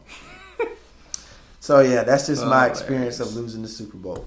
But we're going to go ahead and close this segment out of the NFL, just some NFL talk. We kind of have an NFL withdrawal, so we kind of get it back into the show some kind of way. But last but not least, definitely going to get into the WWE Monday Night Raw, Tuesday Night SmackDown, as we get ready to prepare for the Elimination Chamber this Sunday to see who's going to come out on top to face the Beast Brock Lesnar at WrestleMania. Coming up after this break, you're listening to Sports Moods, 2 Moodys, 1 Duty. Sports. We'll be right back.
What's going on, guys? We are back. Sports Moves, 2 Moodys, 1 Duty. Sports.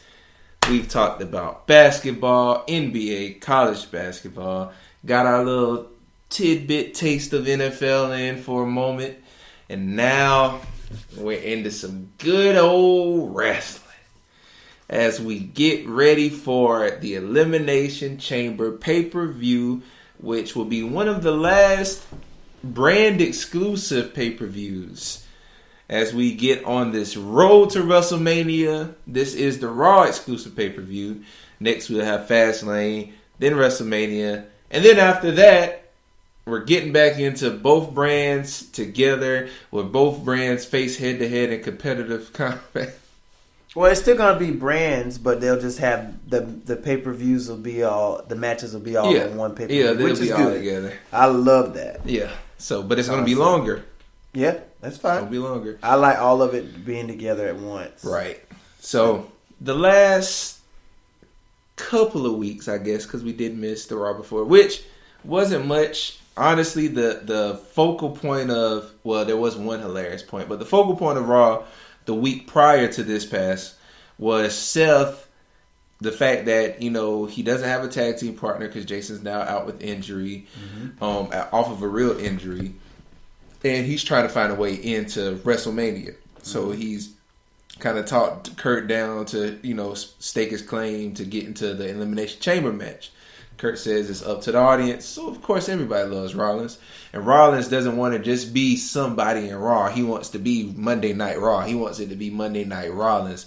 So he gives him, the man once again. So he allows him to get into the Fatal 4-Way, making it a Fatal 5-Way match to see who's going to get in last into... Yeah, who's going to be the 6th person. Initially, it was who to be the 6th person for the Elimination Chamber. And it was between, Finn Balor, Apollo Crews, Matt Hardy, Bray Wyatt, and then adding Seth Rollins. Which, it was a double pin on Bray Wyatt. with Seth and Finn Balor. the show ended with nobody knowing, but apparently within hours after the show, Kurt Angle announced via social media that he's just going to put both of them in there.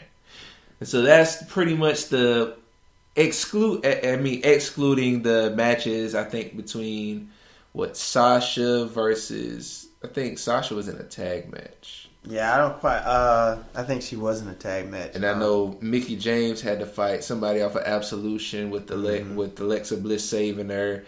That started that confusion, which is pretty much Alexa trying to start making a team going into the first ever women's Elimination Chamber match that Alexa Bliss has to defend her championship in.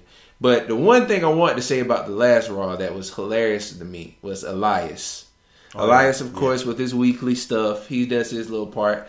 But then all of a sudden, he gets blocked out by Braun Strowman at the top of the ramp with this gigantic base that he's holding. Like, he's holding it like it's not almost as big as him. And then he starts playing so aggressively, he breaks it, like with the first two strums.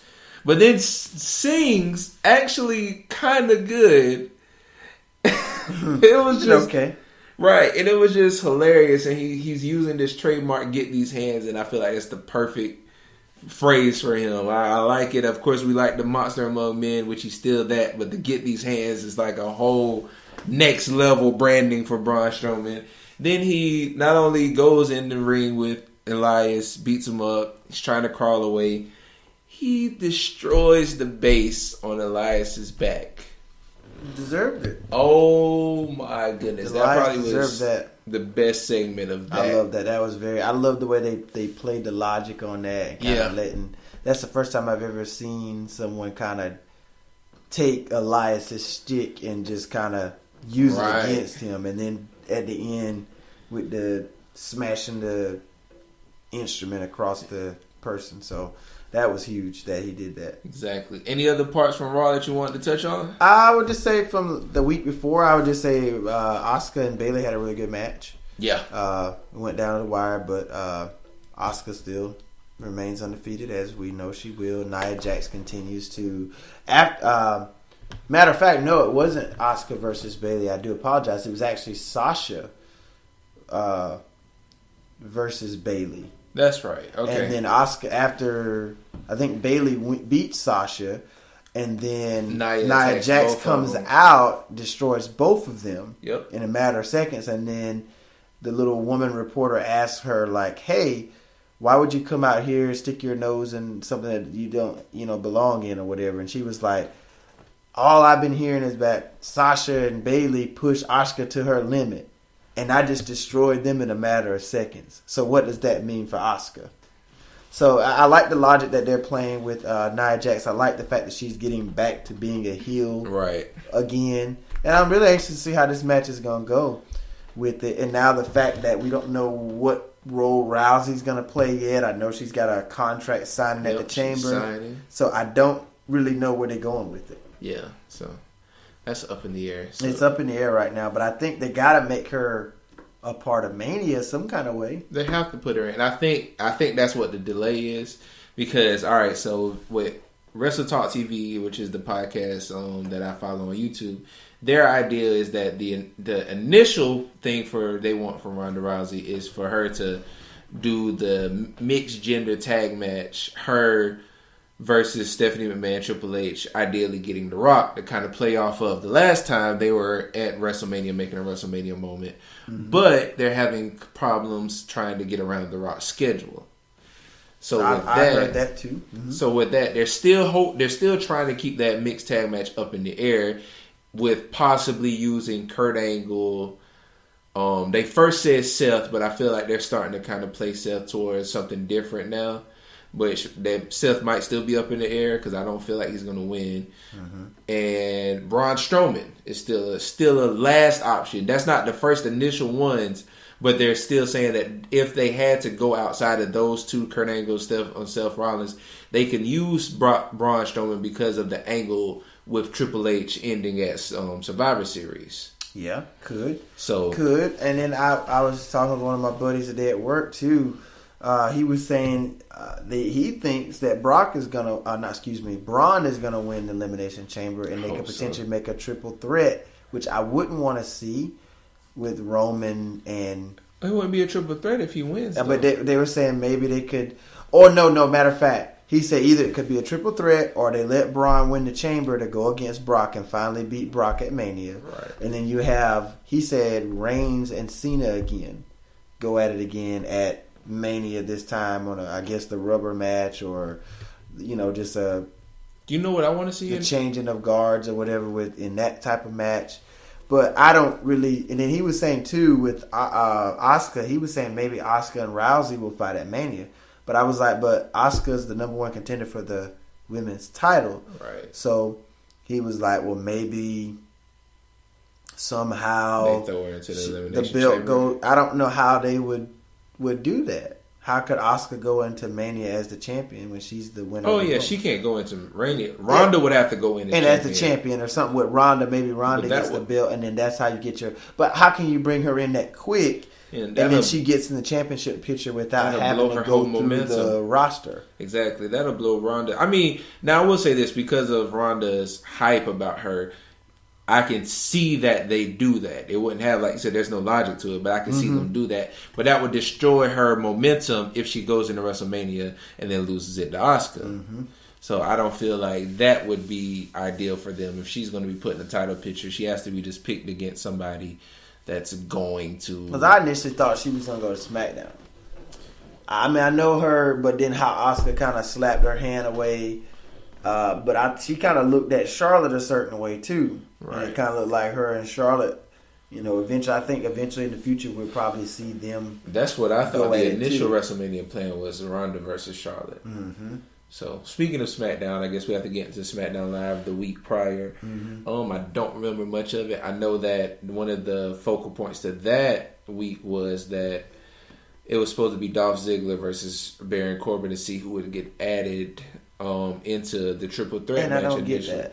Now I do get it when they talked about it this past week. Shane's idea is that he doesn't believe that Sami Zayn and Kevin Owens are really add-ins.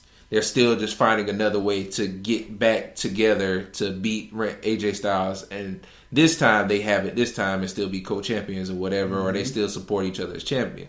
So for him to stop that idea of some kind of turn and being a 2-on-1 again, he wanted to put somebody else in. And the fact that Kevin Owens and Sami Zayn just decided to beat both of them up to just stop it all together, he was like, well, you know what? Now it looks even worse, because now you're not even worried about like the fact that y'all are add-ins. Y'all are trying to gang up on these two people.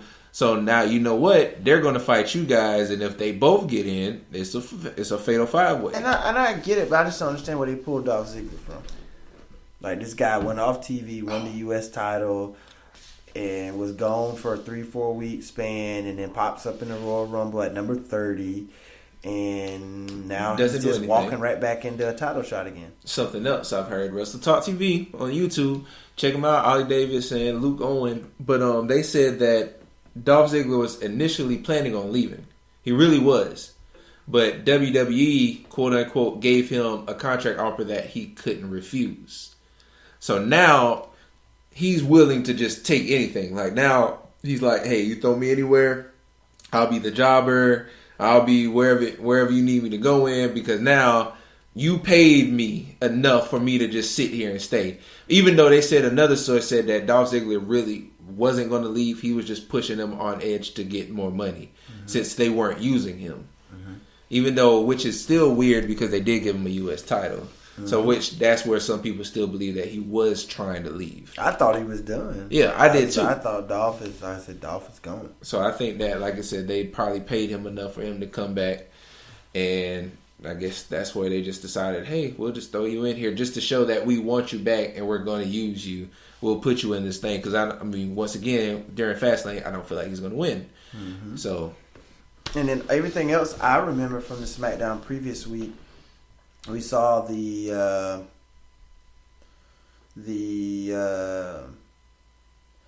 week prior to that, we saw the Rusev, Randy Orton. No, excuse me, Rusev, Bobby Roode championship match. After the match, Randy Orton comes out of loved nowhere, it. hits an RKO on Roode. Loved it. And Rusev.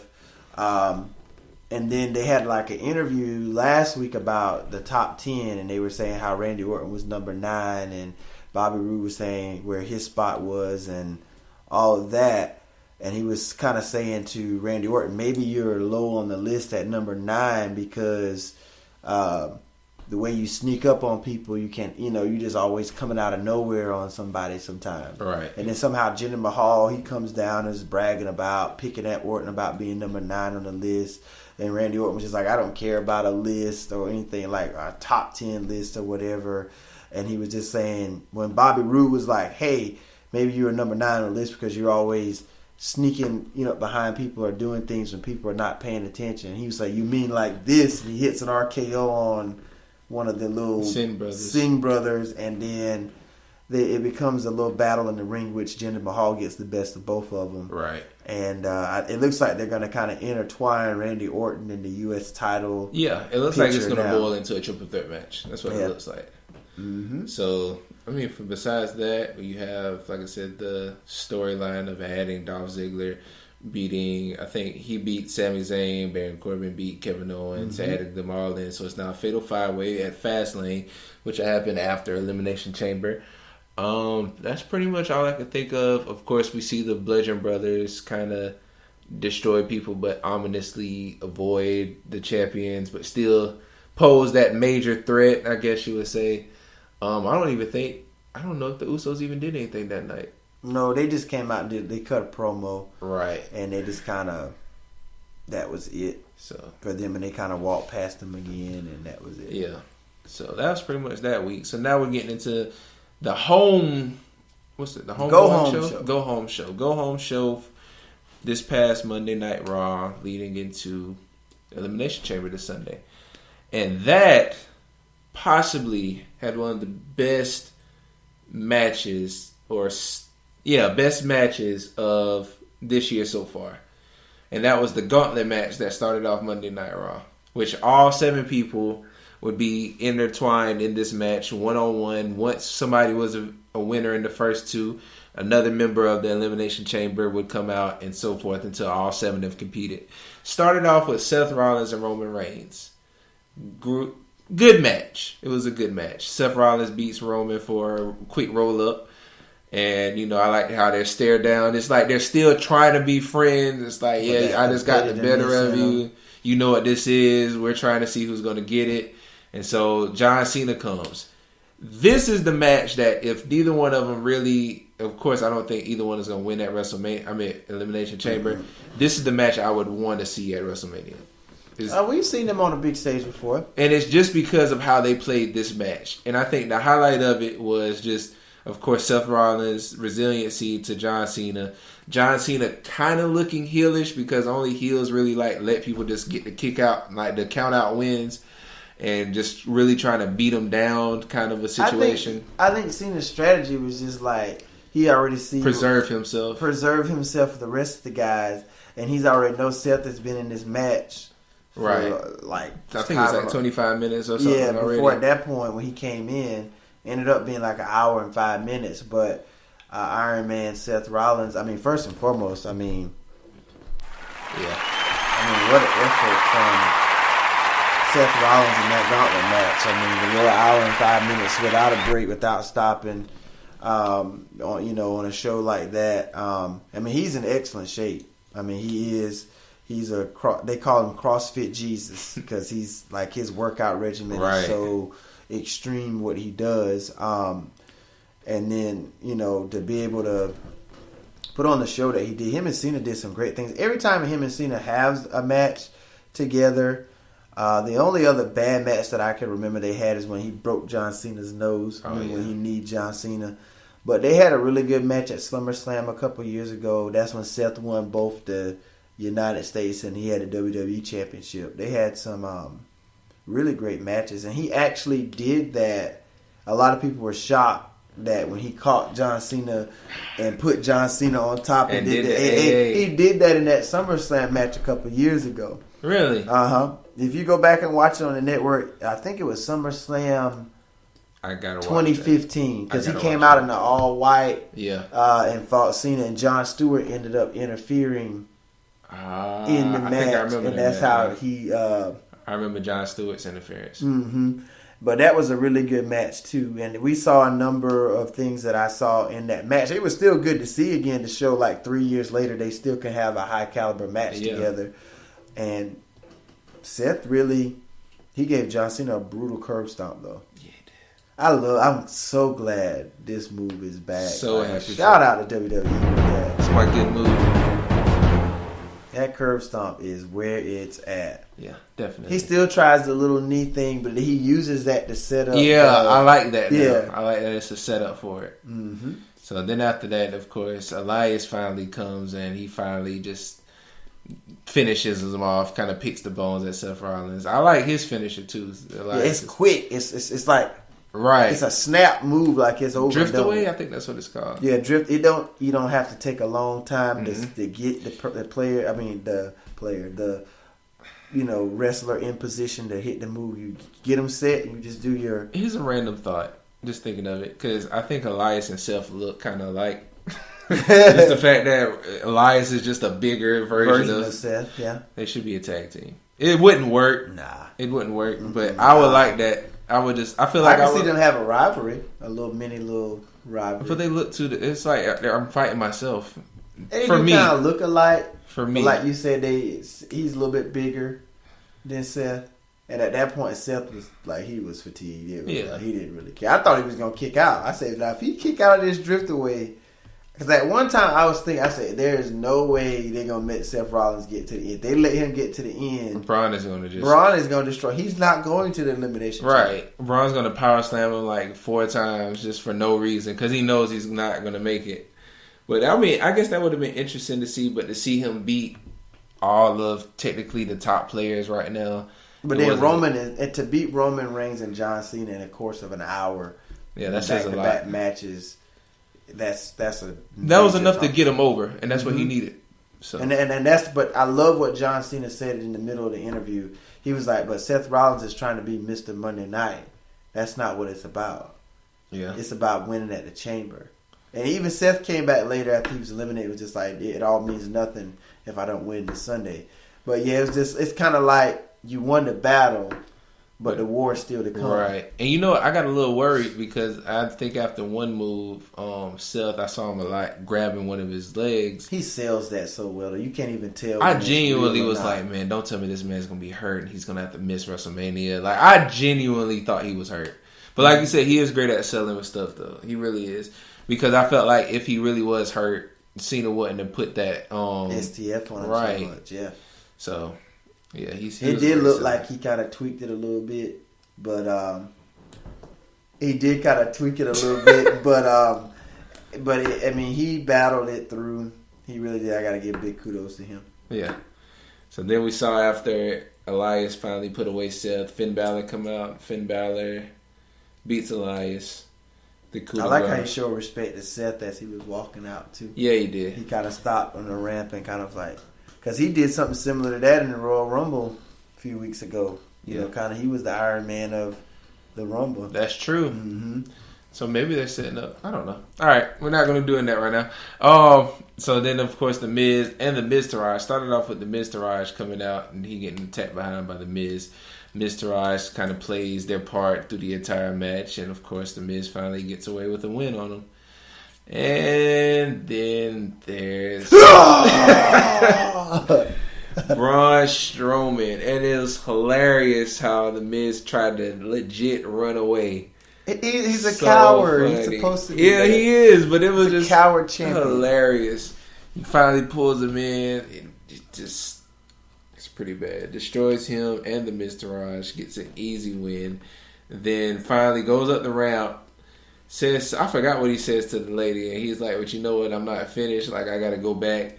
Then he just decides to power slam the Miz again. And I love how he feeds out the cries up. Oh, y'all want one more? Right. Y'all want one more? I want this again? He just slams him down again. Oh, man. I want him to win the chamber. I do too.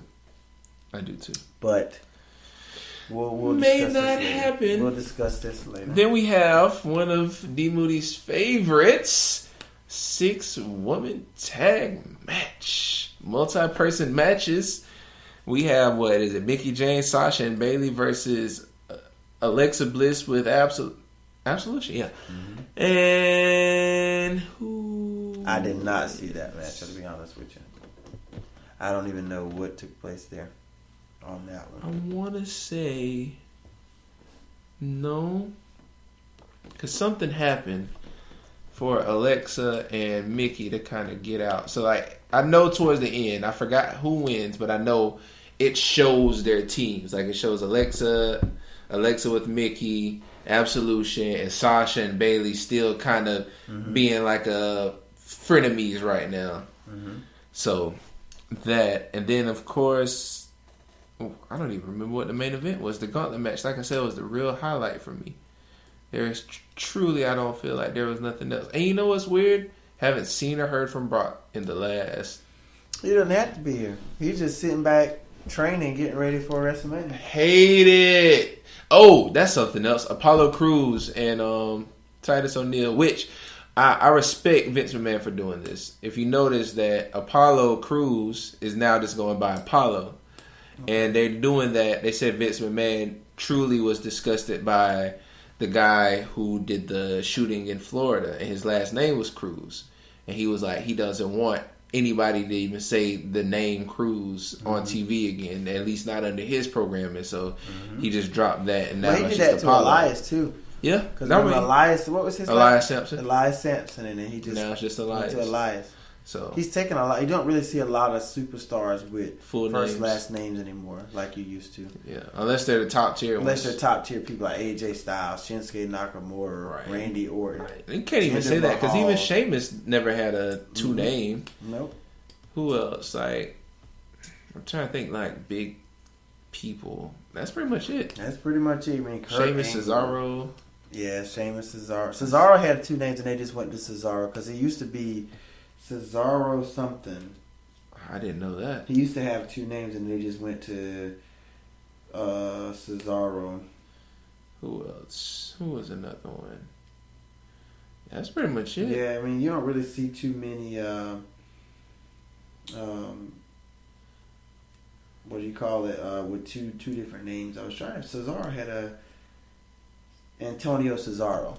That's what his name used to be. And then they just went to Cesaro, so, which makes sense. Yeah, makes sense.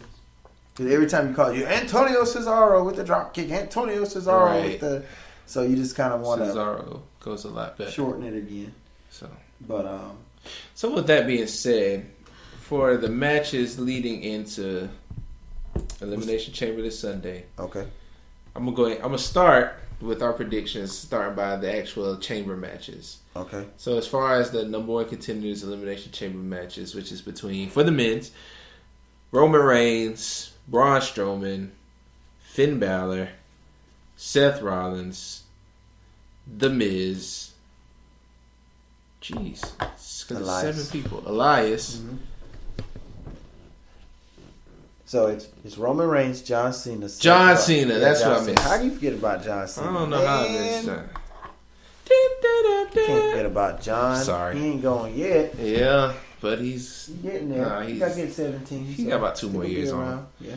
So So who do you have, or who do you want? I guess that'll be. I want Strowman to win. Okay, but who do you feel is going to win? Roman Reigns is going to win. Of course. I don't know who'll get the pinfall on. Maybe they let Seth look strong again and he pins Seth. Or maybe he would have to pin Cena. They're going to have to do something. Something weird is going to happen the way they stabilize Braun Strowman. Something finicky is going to happen the way they get some kind of crazy pin on him or something. I think everybody kind of works together to get Strowman out. Watch it ends with Roman beating Strowman. The only reason I say that is because they have such a great rivalry. That, and then Brock Lesnar had to beat Strowman in a 1-on-1. So it's like for Roman to have to, use a gang up mentality on Braun Strowman would diminish Roman's size. It could. So it can like end up being like, oh, Roman Reigns, Braun Strowman in the match. We remember the rivalry. They go at it. Roman finally beats Braun. Well, not finally. Roman beats Braun, and now he looks even bigger going into WrestleMania. So with Elias being last, how do you? I think Elias is gonna go out like that. I don't think so. I think Elias is gonna. I don't know who's gonna like. I don't think all 6 is gonna be in the ring at the same time. Like, and somebody's Miz gonna be go out eliminated early. I think Miz is gonna be first. I think. Balor, Miz is first. He's going in the match first. No, I mean he's gonna leave first. He's gonna get eliminated first. He'll probably have to start off against Finn Balor or somebody. Probably. And then Seth will probably come in like third. Then Cena. Then Reigns. Then Strowman. And then Elias. I'm anxious to see how they're gonna do the lineup. Yeah, how the lineup. When they're gonna pull the heavy hitters in. But I think you'll see a lineup of Cena, Reigns, and Strowman. They'll all come in together no matter the order. It's gonna be like repetitive right behind each other. Okay. I think you'll see some good spots with Seth and Finn. Whenever they get together, they put on a show. I think Miz is gonna probably go out first. Finn. Elias is gonna be the last entry, but he won't be the last person eliminated. They're gonna get rid of Elias pretty quickly, and I think the last 2 will be, as you said, Roman and Braun, and I think somehow Reigns gets the best of them. Yeah, some kind of way. But the way they're building up Strowman, even though Strowman does have wins over Roman, they've kind of exchanged wins over one another. Right. But it makes him look not as strong against Roman and Brock. Like, you can dominate Brock the way that you dominated Brock and still not win, but you can't beat Roman Reigns. Because it's Roman Reigns. Yeah. But I don't know. I really want Strowman to come out of this thing and pretend. I think the storyline is leading to that. It should. I think it should be Brock and Braun. It should. I agree. At Mania. I feel like that's what it should be. Yeah. And they should have just saved the John Cena and Roman Reigns. They did that way too early. Yeah. That should have been a Mania match. You know what it's going to be? And I think you need to do Seth versus Finn. It has to be. Yeah. No. Let Finn go for the Intercontinental title. Finn's going for the Intercontinental. I'll let him and the Miz. I think him and the Miz, their rivalry is going to spark in the chamber. Yeah. Because the Miz has already pinned him the other night in the gauntlet. Right. And I think somehow the Miz may get a cheap pinfall on Finn Balor. No, I feel like Finn is going to pin the Miz, and the Miz is going to do something to cause him to get eliminated. That's too. what I feel like. And I think that'll spark the rivalry there between those two. I actually think Roman is going to eliminate Seth.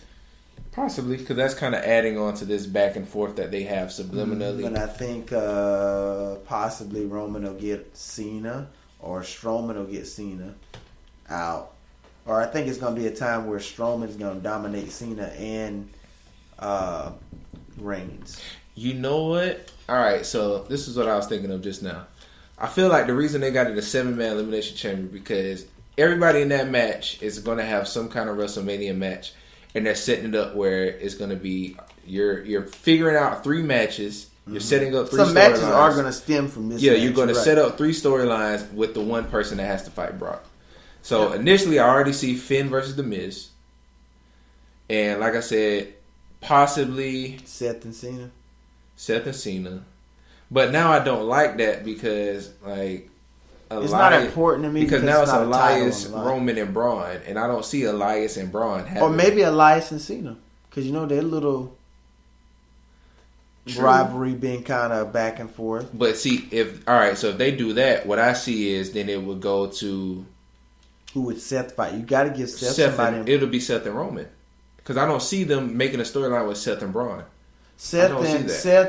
Bro, Roman's going to be feuding with Brock. But that's what I'm saying. Maybe but then you're not going to make Strowman fight Rollins. That's what I'm saying. Maybe they actually let Strowman win. Yeah, let Braun win and let Rollins and Reigns just have their beef beef going into redemption or WrestleMania. something Yeah, for him. Because remember at Mania a couple of years ago, he took it from him. he took it from him. So, But then no titles on the line. it's just fighting for pride, man. One person has to go to championship. And usually, historically, at the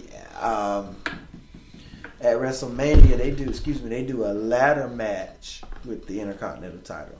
Finn and the Miz. No, it's usually other competitors though. It's usually Oh. like a 5 or 6. Well, then they might put Seth in that. I don't see why, but I feel Yeah. like they might. I don't know. I'm just kind of questioning. They are building Seth up. I just don't know how they're going to use Seth Right. going toward Mania. Or maybe Ambrose comes back in time enough for Mania. Could And then be. you throw him back in. I wouldn't want to see him back in the tag team. I don't want to be. I just think I want to see Seth as a. Because they're not. Because using initially him I as a thought faction. that it was just a thing to do because they had so many injuries with the tag. So many tag teams were breaking up at the time. Yeah. And then when is Big Cass set to come back? Jeez, I don't even know anymore. Well, he's been out. For He a might. while, He too. might come back at the Andre. Giant Memorial. Andre So Giant, they yeah, might bring him the out for Battle Royal. that. Could be. Now I've heard this. This is just a random pop. That we can go to the next chamber match. That because of the hype of Goldberg being the number one person in the Hall of Fame honorees, he's gonna win the Andre the Giant Royal Rumble. He's gonna come as a surprise entrant to win it because WWE is joining with somebody to do a documentary on the Andre the Giant legacy leading into the thing, and they feel like Bill Goldberg winning it would bring more popularity to the Andre the Giant Royal Rumble, which will help the documentary of the Andre the Giant, whatever it is. Because look at the past winners. You've had Cesaro win it. You've had Mojo Rawley, Baron Corbin. right? It really doesn't do anything for you. Right. I hate to say that. If you're a new person, no definitely. disrespect to Yeah. Andre the Giant. I mean, he's Because they never do anything with him. Yeah. Yeah, it's not like somebody who wins that has some type of shot for any title. It's just now you can walk around with, because usually what they've been doing is what Baron Corbin will walk around with his championship, have it at ringside, and be like, "Yeah, that's who I am." Yeah. Unless they make it a title or something, I don't know. I don't think they need it. They I need think more. they should keep it as it WWE is. needs more titles. No, there's plenty of titles out there. I like the amount of titles they have now. I just honestly, like I said, I just wish they could just bring it all back together. I'm not a fan of the brand split. I get it, but you have opportunities to see more different match scenarios. The only time you really get to see a potential dream match or something like at Survivor Series, when you see that little moment in time where you can see this person match up with this person, Right. and all of them are right there together. So you think that they're not going to have? Cause I think they're still going to have the draft. I think it's just they're gonna shake it up pretty soon Yeah. after Mania. Usually they do it after then. I just feel like Shinsuke to Raw. Shinsuke the Rock. Yeah. He's already red and black. Let him blend in. Because, all right. Last thing. Like I said, last thing. We got to get off of this and go to the next one. I heard that they're going to switch the championships. That the Universal Championship is going to become a SmackDown one, and the WWE. But they're gonna change the color of the belt. They're going to have to. It's red for the red brand. They're Why going to would have you do to. that? Why would you code Because the I think title? they want the one that says WWE Championship So that's to the be flagship show. Exactly. So they're going to put it on Raw, and then let the universe be for the universe. It's gonna be a blue belt. Yeah, it's going to be the blue universe now. It could. That's what. That's just like I said. that. Just rumors. Just rumors. I could see that. So I could see that. Women's Elimination Chamber. This is actually a title match. Alexa Bliss has to defend her title in the chamber against Sasha Banks, Bayley, Mickie James, Mandy Rose, and Sonya Deville. Who do you think is going to win?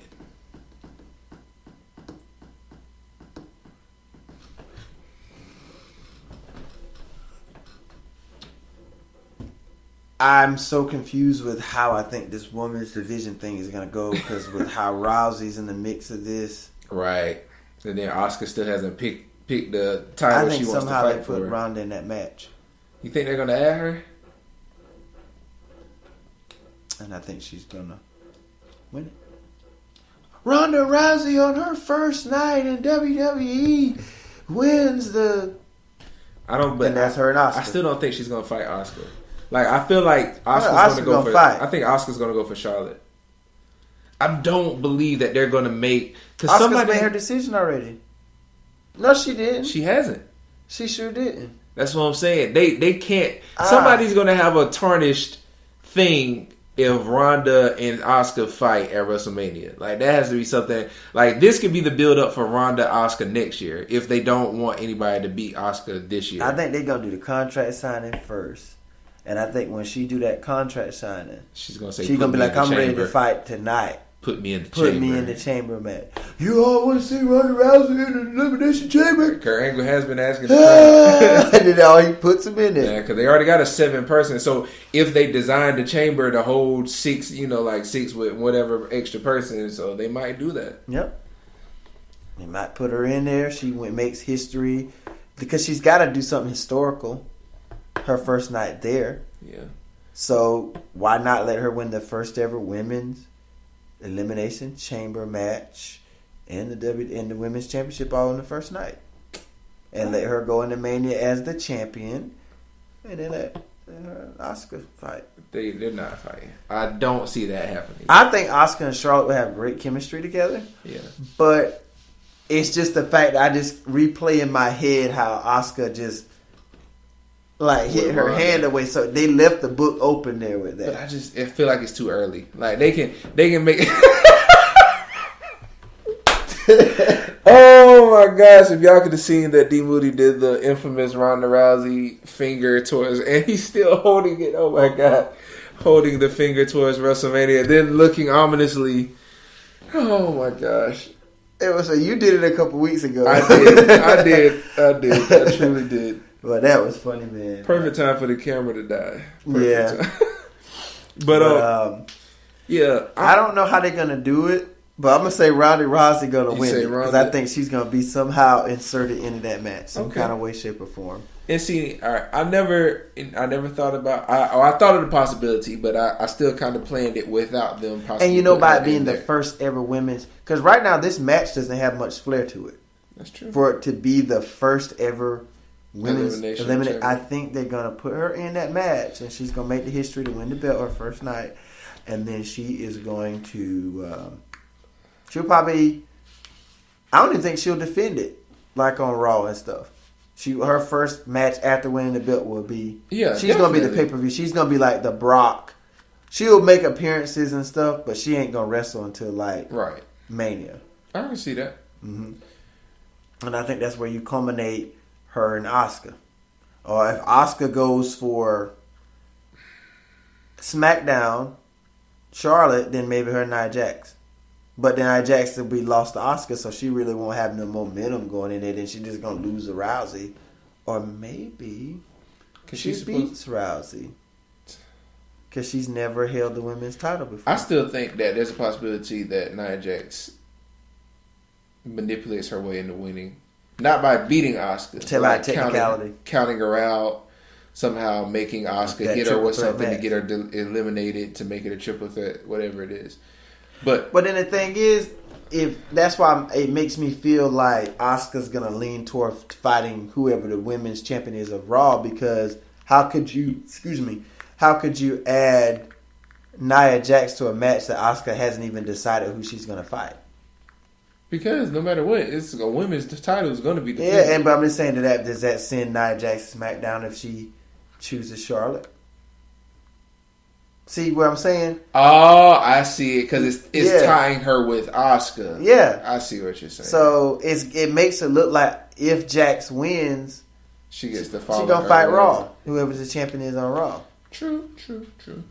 All right, so I feel like, or we could be building toward a triple threat.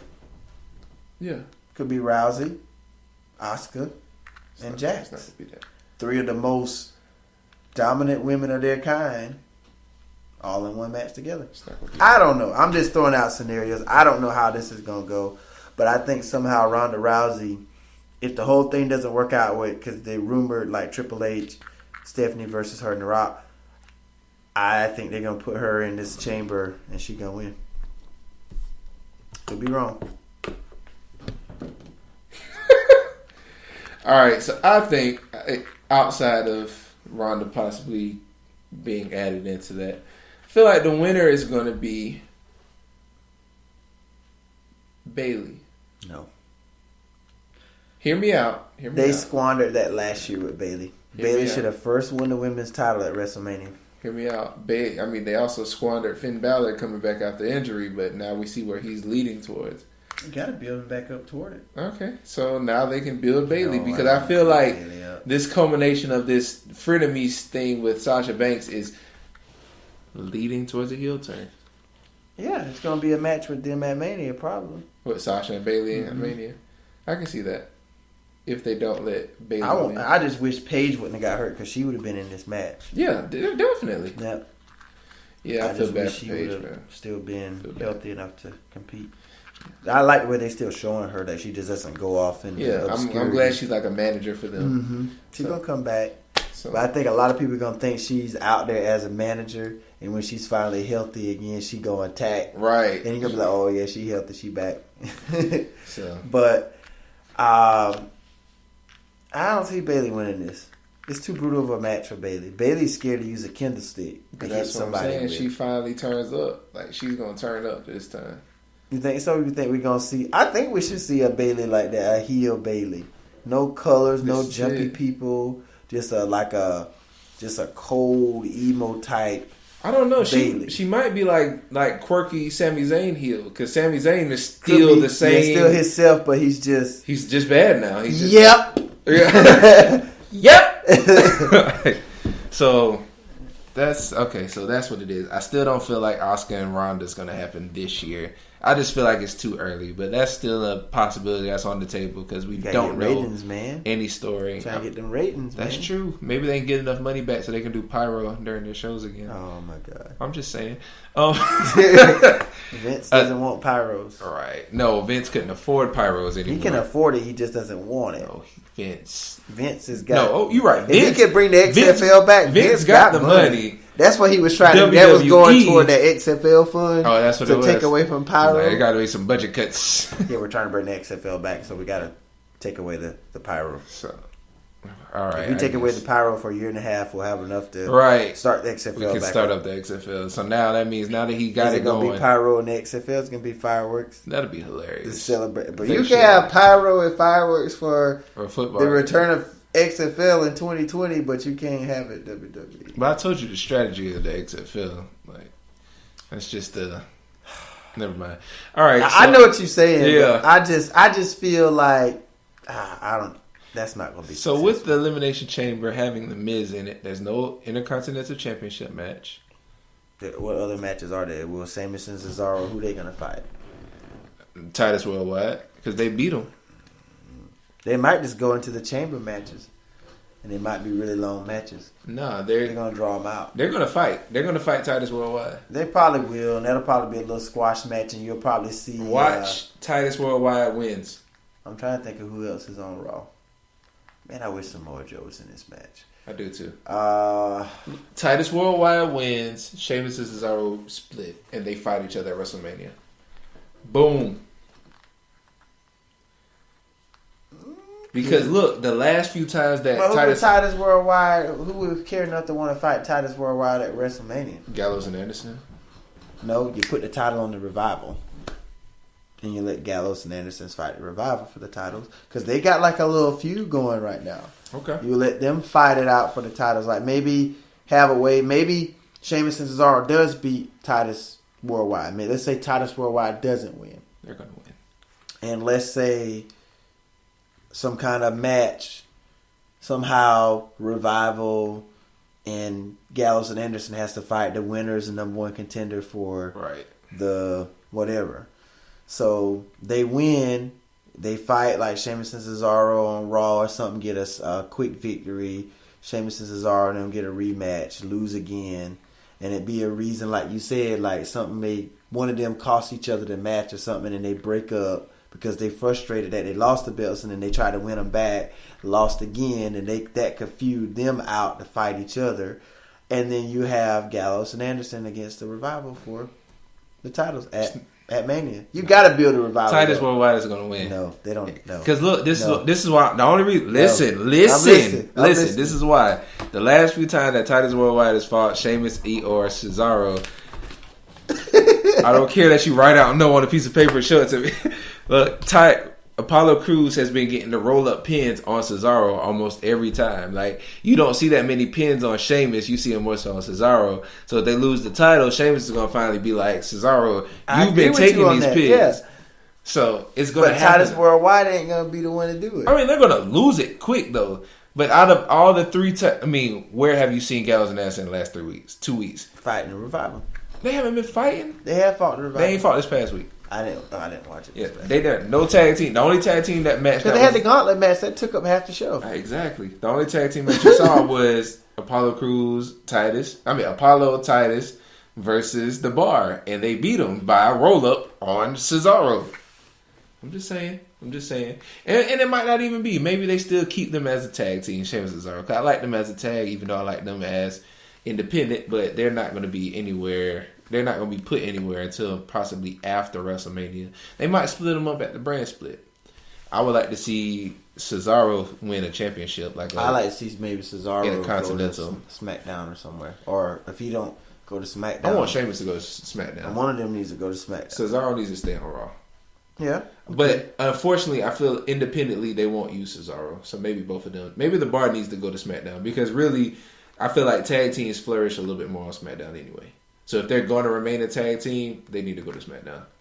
Just to stay relevant. Because like you said, once the Revival starts getting some momentum, you have Gallows and Anderson. And you still don't know who they're going to bring up from NXT either. Exactly. I still feel like I feel like the Authors of Pain are going to be the next to come up. They should. Yeah. So just an idea. I mean, that's what's going on at the Chamber.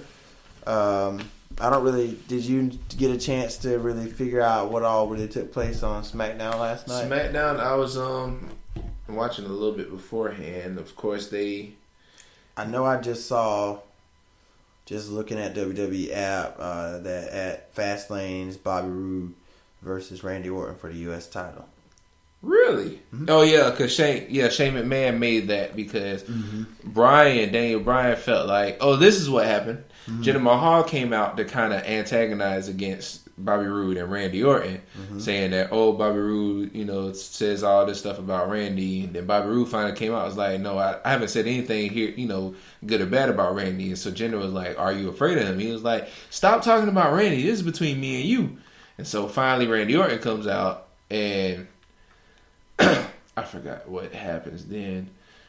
Pretty much Randy tries him and Bobby Roode take out Jinder Mahal. Randy tries the RKO Bobby Roode, turns around, hits the Glorious DDT. While he's looking over Randy Orton's head, Jinder comes with the Kalash, and now he's on top again 2 weeks straight. So it looks like it's gonna be Orton and Bobby Roode at Fastlane. Yeah. And now, Sami Zayn kind of came to Kevin Owens as he was fighting Dolph Ziggler to distract Dolph Ziggler. Kevin Owens wins. Sami Zayn says he wants to be his guardian angel again. And when it comes down to this Fatal 5-Way, once they get everybody out the way, Sami says that he's going to willingly lay down to let Kevin Owens win. So that's something to look at. Yeah. And I'm just seeing what else happens. What else happened? The Riot Squad defeats Charlotte Flair, Becky Lynch, and Naomi. Yep. I feel like I've seen that match so many times. Who hasn't? Like the 6-woman tag, like we've seen that same match before, but this time it looks like the Riot Squad is kind of building some momentum, though. They are. I mean, technically, they're now trying to be what Absolution can't be. That's why they need women tag titles. They do. Because we got these factions, and we just got these. People just they should be women tags. Give them some tag. I like that to do something. I like that. AJ Styles defeats Baron Corbin. New Day defeats Shelton Benjamin and Gable. Challenge the Usos. They making them fight again? New Day gonna fight the Usos at Fastlane? Why not? We've seen it so. I'm not complaining. But I'm just saying, that's not a Fastlane worthy match. What's not a Fastlane worthy match? They can go to WrestleMania with it. Oh yeah, that's true. I would rather see them. You should have had them just fight at Mania. Oh, I because mean, at Fastlane to determine who's going to fight. but you know why? And I was thinking this earlier too. Like even before I realized that you just saying that it was a match, they're going to let New Day go into WrestleMania as champions, and Usos are going to wait for their rematch until WrestleMania. They've been doing this hot potato between those two. I mean, they're the best. I was about to say best they're the in best too, all though. of WWE, they are on Raw and SmackDown. They are the best. New Day and Usos. And I feel like they're going to make that. Maybe they make that a tables, ladders, and chairs match. I just feel like they took a couple months away from it. They gave Gable and Benjamin their shot. They could do the tag team Bludgeon thing. Brothers in it. They could do the tag team thing like they did last year, where they introduced Jeff Hardy. I mean, the Hardy Boys back in. You know how they had like a 5-team ladder match. But then they would move the Hardys to SmackDown. No, I'm just saying, like you have the Bludgeon Brothers, you have Chad Gable and Shelton Benjamin, you have what is it? The Ascension. Ideally, just some jobbers. They should just right do a now. 5-way. That's what I'm saying. Yeah. So that's what I'm saying. They Have might the do that, Bludgeon win. and this time let the New Day come in as the champions. So They could. But I'm not tired of seeing it, but like they put on so many great matches, it's hard to keep outdoing yourself sometimes. they might be planning right now, man. That's why you haven't seen it. Yeah. That's why you haven't It could seen have it. been practice, like you said, it could have been planning and practicing over the last couple of months Right. to really do something crazy at Fastlane. We'll see. I don't even feel like. I mean, of course, I feel like they're going to put a good show. I don't feel like it's going to be like if they do, like, let's say scratch the whole fatal 5-way tag team championship match at WrestleMania. If they do just simply make it a rematch, like Usos New Day rematch for the title, that is going to be bigger than any expectation we can have for Fastlane. Like if they're planning on doing that at WrestleMania, I'm just looking at Fastlane as just to get them set up for WrestleMania. Like, I'm not even going to expect, even though I have good expectations anyway because they're good. But, yeah. Or Bludgeon Brothers interfere at Fastlane and, like, destroy both teams. Make it a triple threat. Okay. Maybe like they that. interfere in the tag match. Nobody wins. They come out. Because you notice how they kind of looked at the New Day. Yeah, they did the same thing Disregarded to them, both the teams. Usos that way a couple of weeks. So. And maybe they just waiting for that. Because, like, every time you see Nick Harper is always... Not now. Luke Harper. Like Luke, I'm always saying Nick Harper. I'm thinking of the guy from the Washington Nationals baseball player. Luke Harper. He always stops Ed Rowan. Not now. Because Ed Rowan be looking at him every ready. time. Rowan like, be like, let's... He's like, no. He's like... He didn't even look back when he stopped him. Like, Yeah, he he's already just knew. He was just like... Like, I got this figured out. I know when we're going to do this. Just don't. So I honestly think at Fastlane, you could see the Bludgeon Brothers interfere in that match. And kind of beat both of them down, leave them laying, and then kind of mess up the whole tag division. Okay. That way. I'm really not excited for Fastlane, to be honest with you. I don't know. I'm excited about Bobby Roode, Randy Orton. I can see that, yeah. That's it. That's just what, the Fatal 5-Way? Kind of excited because, honestly, besides the fact that I know it's going to be AJ Styles. I'm just happy I'm going to get to see super kicks from Dolph Ziggler again. Yeah, that's true. So, yeah.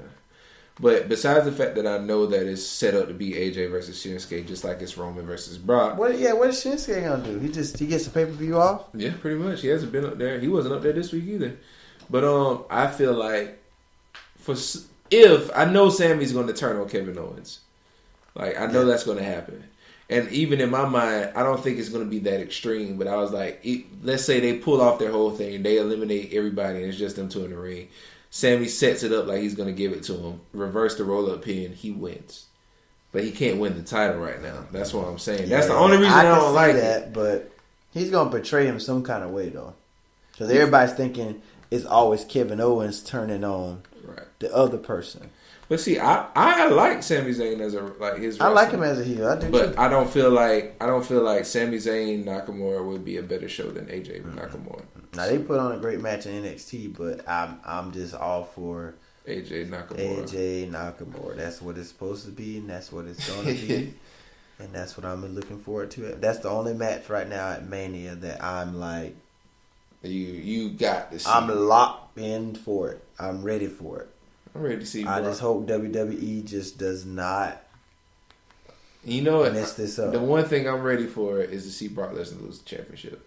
I don't care. He's had it for a whole year. I don't care who it is. I don't care if I don't care if the Miz comes out of this as champion. As long as he beats Brock Lesnar. If the Miz was a better champion and a more believable champion, I could see the champion versus champion, but not with him though. Because I like to see history making stuff like first time ever Intercontinental Universal Champion, like with 2 belts, like somebody making a big Mania moment like that. Because we saw the Ultimate Warrior do that against Hulk Hogan. I think it was back I like at 2 belt WrestleMania winners 6. though, man. Huh? I like 2 belt winners. I like that.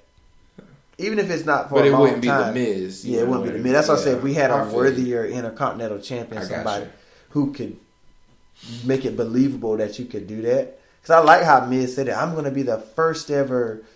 Yeah, I like the idea of it, but we know you're not going to be the one to ever accomplish that. It's going to be either Brock, Roman. That's why they could have kept the Intercontinental title on Roman. A glimpse of hope. Why did they give back to the Strowman. Miz to do nothing with it? But then I guess you say you can't hijack the Intercontinental title and then not give somebody a shot at it at Mania. Right. Because then at that point, Reigns would just hold on to it and then you'll have 2 titles tied up. Then he'll have to hold on to Intercontinental from some time. Because he's going to lose that one first. But him being the big dog, 2 championships, beating Brock Lesnar as glorified as they made him, he can't lose for a while now. So yeah, at least when he get the Universal, he'll be the Universal for a while. He has to be at least until Christmas time. And he'll keep the title for a good. He might lose that next year's Royal Rumble. Because I think he'll feud with. He'll probably feud with Strowman.